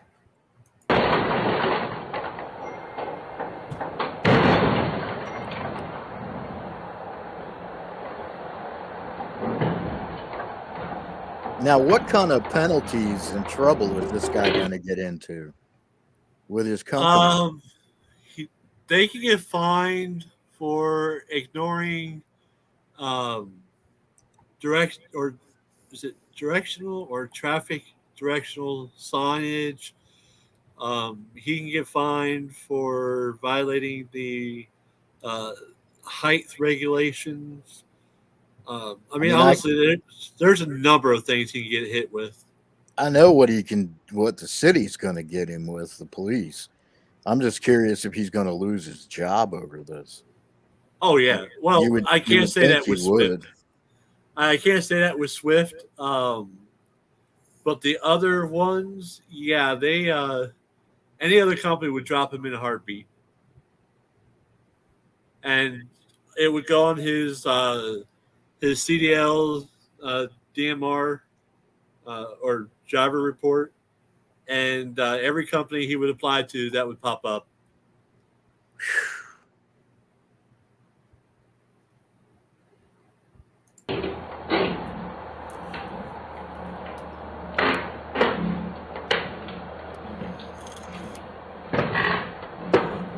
And God forbid if you actually damage the bridge.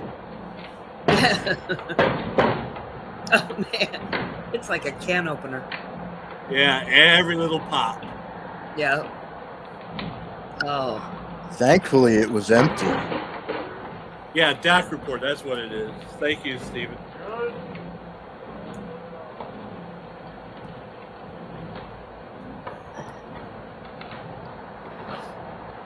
Look at that. I don't know why, but these videos crack me up. It still sounds like a lot of fun, though. Yeah. So I've thought about it. Take into account for a moment. He stopped halfway through the fucking trailer.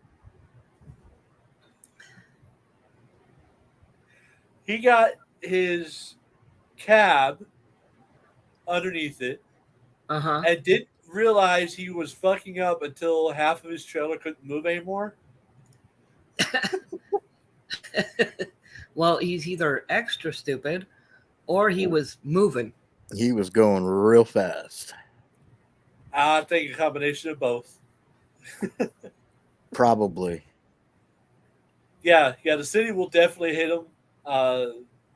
Most likely they'll hit the company first because that's where the bigger money's at. But yeah, they'll hit him for that. And like I say, God forbid there's any damage to the overpass, because they'll Yeah. nail the company for the repair to that. They did that in Georgia between Savannah and Macon on. Commentator, correct me if I'm wrong down there in chat, but I believe it's I-20 that cuts over. And there was a dump trailer driver, and I can't remember if the trailer was malfunctioning and left up, or part of the trailer was slightly up. And he was going full speed, 70, I think it was, hit the fucking concrete overpass so hard that it knocked it off of the connecting foundations of that overpass.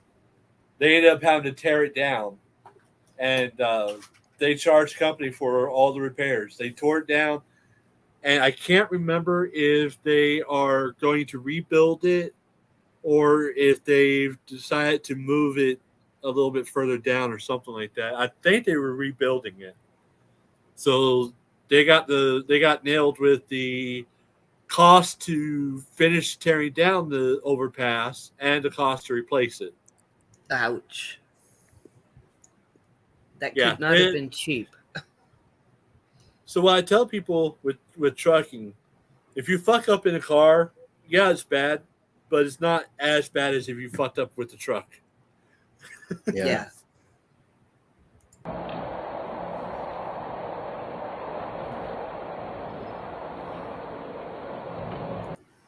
Yeah, that's what I was thinking, Steven. I wasn't 100% sure. I thought it was part of that.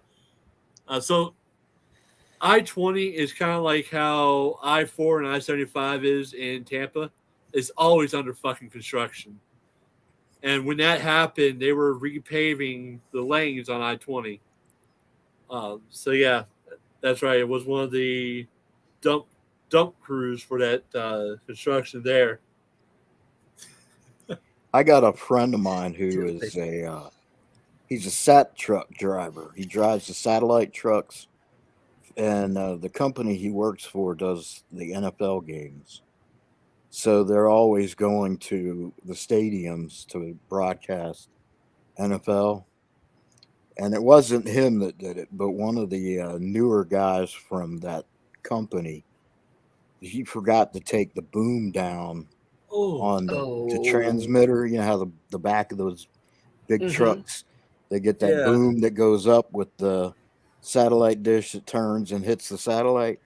He forgot to take that down and then tried to drive on the highway. Oh, with it. shit. And he took a highway, one of those big green highway signs, smacked into it, and it knocked the sign down. The whole pole came down, everything. He did not have a job after that. Yeah, I'm sure he didn't. And the company That was had expensive. to pay the city to put the state, because it was a state highway sign, had to pay to put the pole back up and to put the sign back up. The sign thankfully wasn't damaged, so they were able to use the same sign. But yeah, that guy did not have a job after that. They totaled out the satellite truck because it just shredded it. Oh, yeah. Geez. Yeah, that guy was in a heap shit of trouble. But I've actually seen videos of that on YouTube, of people doing that with those satellite trucks. Jesus.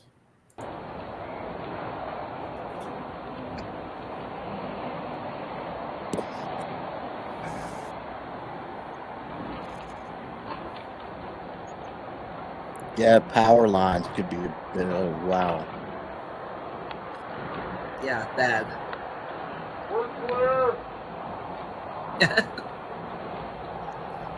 Jeez, he opened that thing up for 20 feet. Oh, yeah. About 26 feet is what I would say. I'm hoping it was empty. It looks like it was.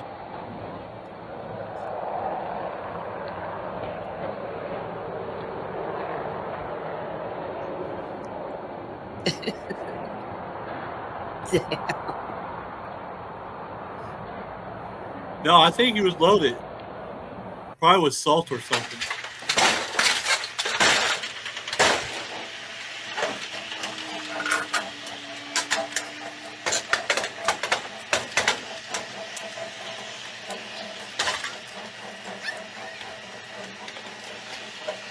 Yeah, Steven, I think it is. Each panel is about 2 feet.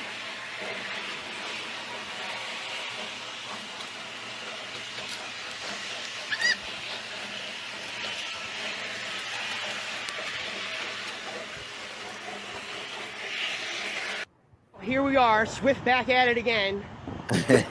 Looking at my logbook, and all of a sudden I hear crunch, and there you go.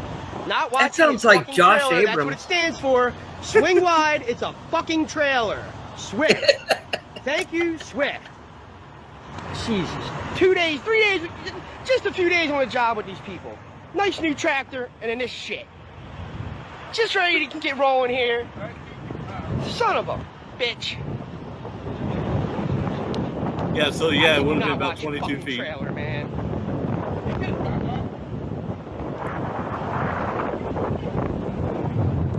Doesn't this guy sound like Josh Abrams? 163525, unit Yeah. number. Unfucking believable.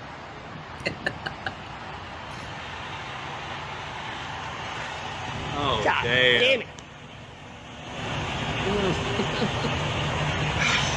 Just got 2 new steers put on it. And axle alignments. Oh my God. Oh God, he had a whole part, dude. Oh my God. Hold on, I gotta see what.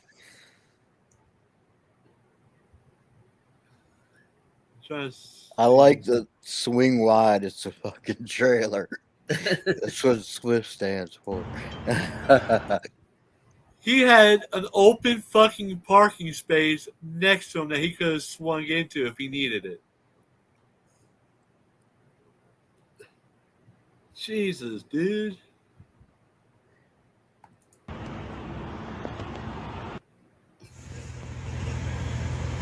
There goes that pole.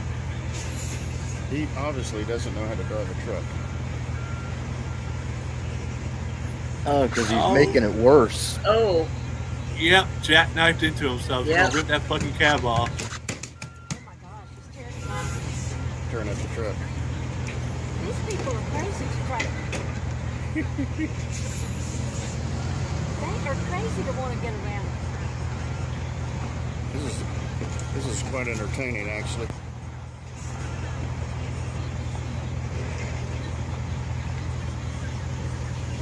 Go there. Oh my God.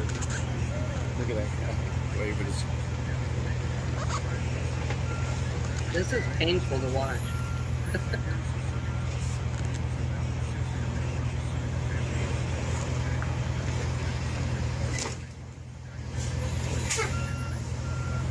He's gonna give up and come back over here.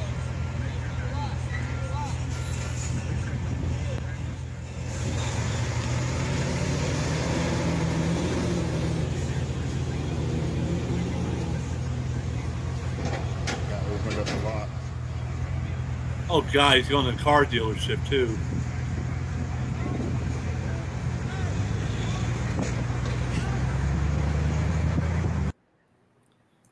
All right, so Abby.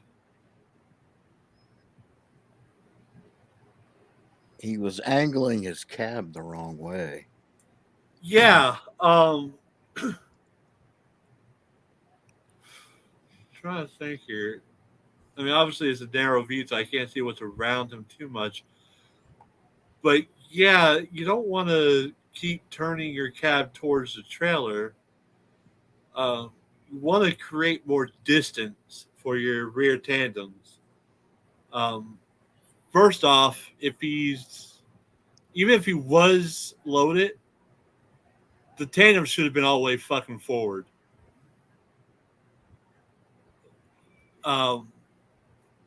So the rule of thumb with sliding tandems like this, and the tandems, for layman's terms, the back 2 wheels They're all one unit. They can slide up to where the skirt is, maybe a little bit less.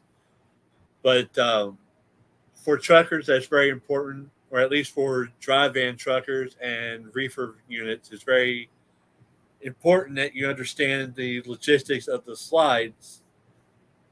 Being all the way back as they are, that is the longest and less maneuverability you have with the trailer. If it was slid all the way forward, like where the skirt is, you have more maneuverability, so you can make a tighter turn, but then you also run into the danger of your tail swing. So in this case, what I always did was I made sure my tandems were slid. If I knew it was going to be a tight area, my tandems were slid all the way to the front. This way I had that extra room, but at the same time still being mindful of the tail swing. In this situation, depending on if they're at a line of docks, what I would have done was kind of like what he did at the very end. I would have gone further into the other driveway, backed up further away from the curb as much as possible. Then when I went to pull forward, I would do basically a button hook. And Steven, you know what I mean by button hook maneuver. Is I swing out. Sounds kinky. Well, what it is a button hook. So in your car, you just make a straight J-shaped kind of turn. A button hook for a truck is going and taking part of the lane on the driver's side to make a right-hand turn. Okay. They really do not try to teach that anymore because that's caused a lot of accidents. But in some situations, you really don't have a choice but to take it. It only really causes the accident if there's not room. If you've got the room and it's clear, go ahead and take it. Is it? Oh, okay. So if he's doing a U-turn, you get. Oh yeah, that's a fucking bullnose. Okay. So the way I would have avoided doing it was not to even do a fucking U-turn in the first place. Yeah. Circle around the parking lot if you had to. It looks like he's in a parking lot. No, he's in a probably a 2-lane highway or a 2-lane street. Maybe 3-lane. But no, first off, I never have been put in a situation because I would have gone down to the next major intersection with a light and then do the U-turn because then at least I have traffic control devices and I can take more room up front before starting the U-turn. But for the most part, I probably would have gone down to the next available right that I can take and go around the block and come back up. But assuming that for whatever reason I did do this stupid of a move,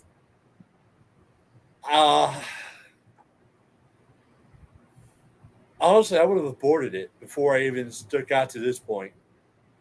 Just because there's too much traffic, there's too much close quarter maneuver that if I didn't get the setup right, there's no way to really recover from it. Yeah. So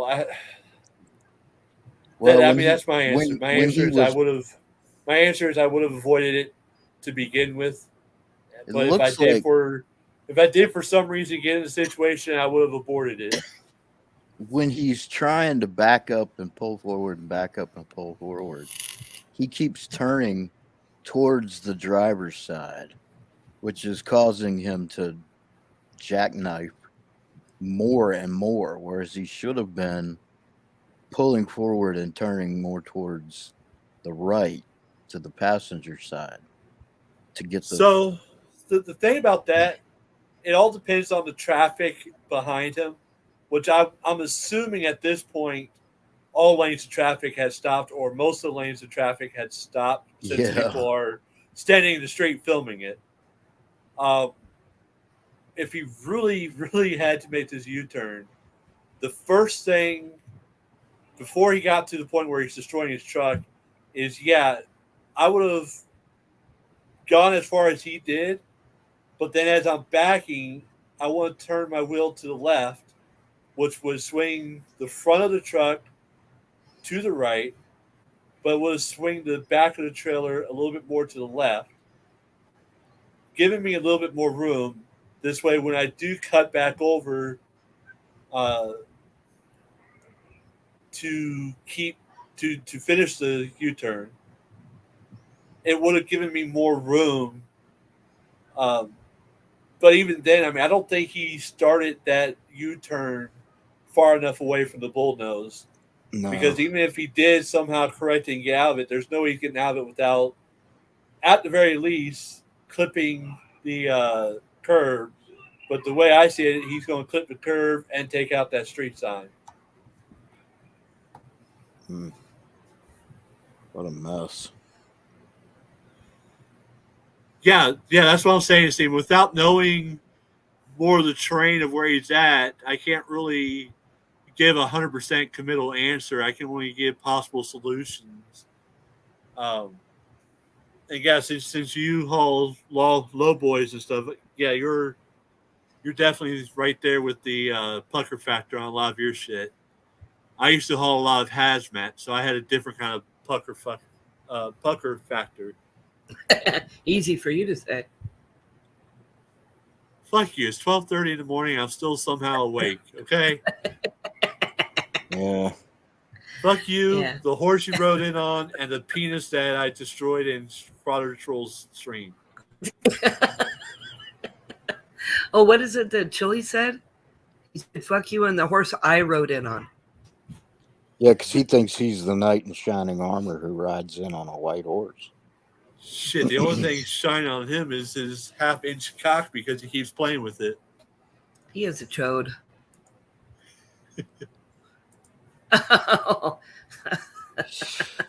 Stephen. Chili is. He's a waste of human space. Yeah, he is. All right, Thank you. Crippled, I had a lot of fun. Thank you for Yeah. letting me wind down on your stream after taking on the penis. Well, I'm glad Yeah, you came. I'm glad everybody showed up. Yeah, it was Thank a you good all. stream. I've seriously, Crippled, if you didn't see it, go back and watch like the last 20 minutes of Frauder's Streams Troll when I was up there, because I called him Val Penis 3 times, and I think that's what was pissing him off. That's what I'm gonna do. I'm gonna jump off when we're finished up here, and I'm gonna go watch the end of that stream because I'm not subscribed to Frauder the Troll anymore. I'll probably resubscribe now, but when he I am was not having either, when he was having his whole situation with Dr. Dave and they were just calling each other names and shit, I unsubscribed. Yeah, I I was did- going to too, because I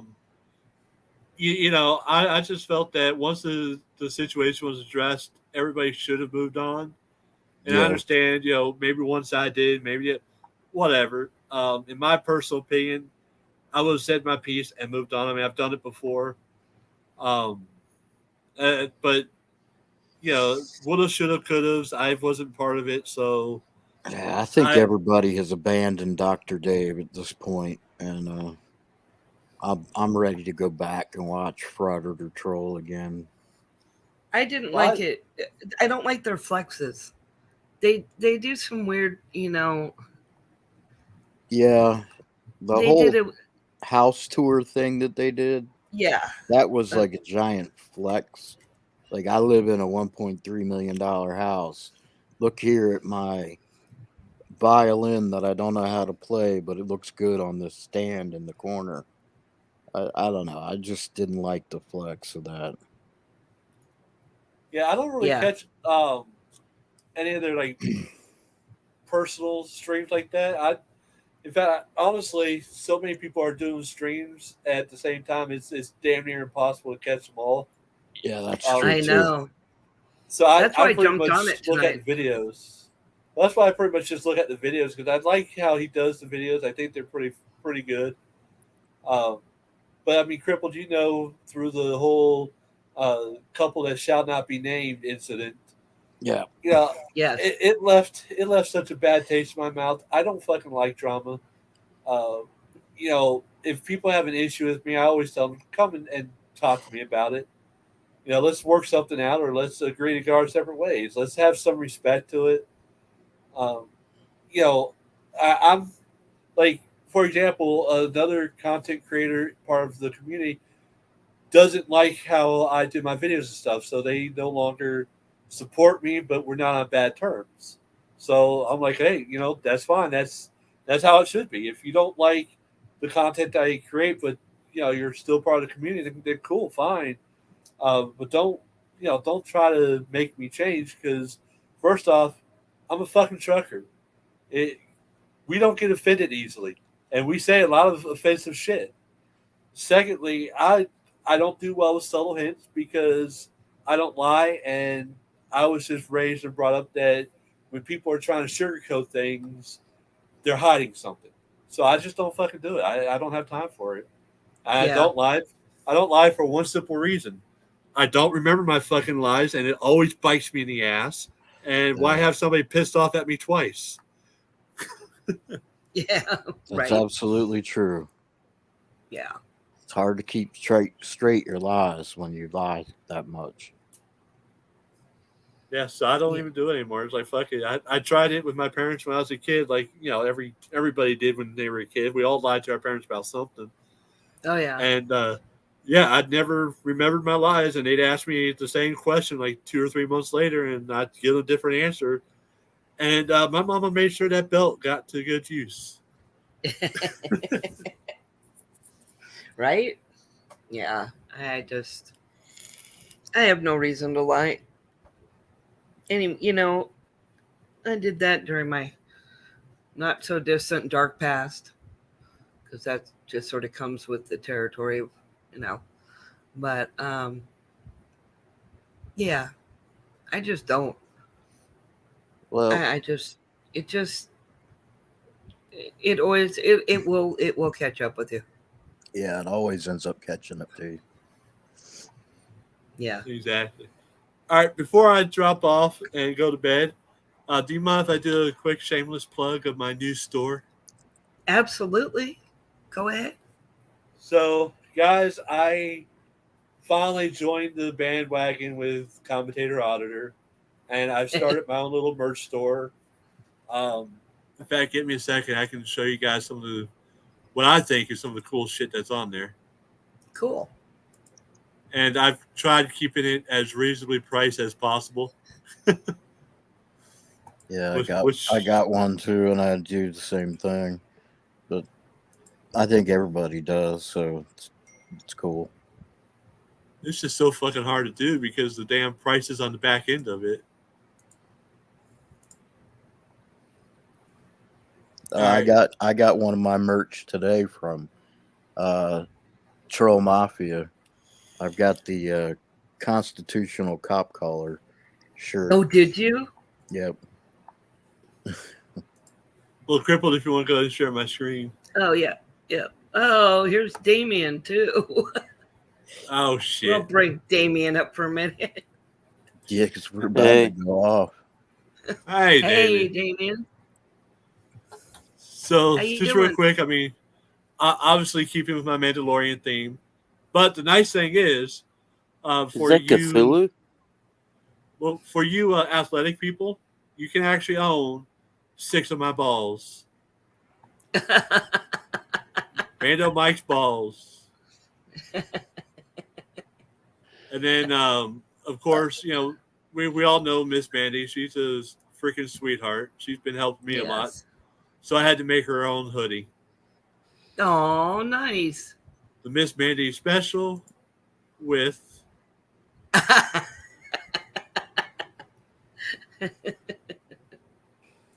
Not that I'm suggesting anything, of course. And we all love chili, but here's the thing, chili, you don't have your own Mando approved jock sock. And in case you get a hole in the jock sock, I will supply you with a backup pair. Nice. But just a bunch of different things. I even got my own sports bra. You got some Yeah? stuff that most people don't normally have. That's Yeah. pretty cool. Mando approved sports bra. And please, no coins or credit cards. Oh. Well, that's a shame. If they bend down, that's the perfect thing to swipe it. There's a slot to put the card in, right? Yeah. Or the coins. Or the coins. Well, and Wait, here's one of my newest additions after Saturday's stream. It is the RIP NCR's chair cotton T-shirt.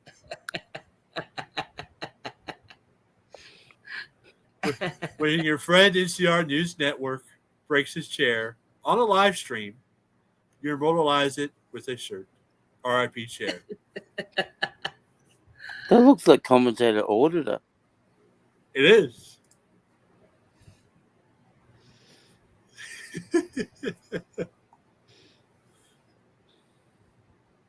Oh, no, not commentary. That's NCR. Sorry. NCR. And I tell you what, that is the most physically fit that NCR has ever looked.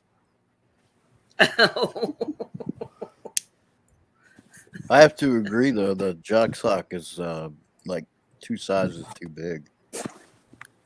You should make them with toddler size socks. For chili. That would be the chili special, the toddler size sock for the jock sock. You know what? That's a good idea. But guys, go check it out. Like I said, I kept everything as fair price as I can. Is that a necktie? Oh. That's cool. This? The one that comes to a point right there. Ooh. No, Yeah. it's a banner. Oh, I thought it was a necktie. That would've been cool. The site that I use doesn't have ties on. I wish they did. Because that would be great. A black tie with just that, your symbol at the bottom would be a perfect. Because when you button your coat, Winter is you coming. could cover it up. But then when you're walking around with your coat unbuttoned, it would be there. I'll have to look into that. That's a very good idea. But I did this one just as like a wall hanger banner with the Mandalorian Code of Honor. You guys go check it out and read it. It's really cool. Got a beanie, a neck gaiter, and if you just want something small and simple, I got a deck of cards. That's and cool. actually very, in my opinion, very pretty looking designs. Yeah, that's pretty cool. Liquor in the front, poker in the back.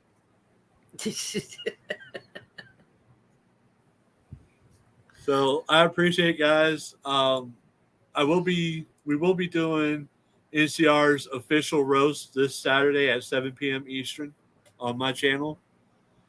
Bring Yeah, I saw that. Yeah, NCR is going to be setting up the special guest. So that should be a lot of fun. Yeah, no, it'll be fun. Damien, you got here too late. Sorry, I have a headache, so I've been lying down. Yeah, well, that's That's all actually right. why I'm kind of Well, it's almost 1 o'clock in the morning for Mike and for me. some of you. Yeah.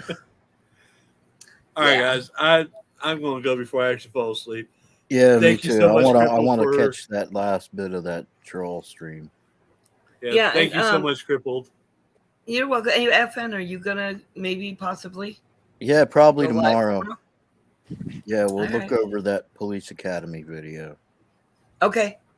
And I don't mean the Yeah, Steve Gutenberg movie. Yeah. Okay. Well, then hit me up Okay. tomorrow morning. Or Yeah, tonight, it'd be early my time, but real early your time. No, how about then if I hit you up when I wake up? Okay, yeah, that works. And too. then and here comes Doug just as we're ending this. Of course. Sure, everybody show up as soon as I. But I appreciate night. you guys coming and hit that like on the way out. Definitely. All right, All you right. guys. Smack it like NCR's chair. And I love you guys. Thank you all for coming. See y'all later. Okay, bye. Bye.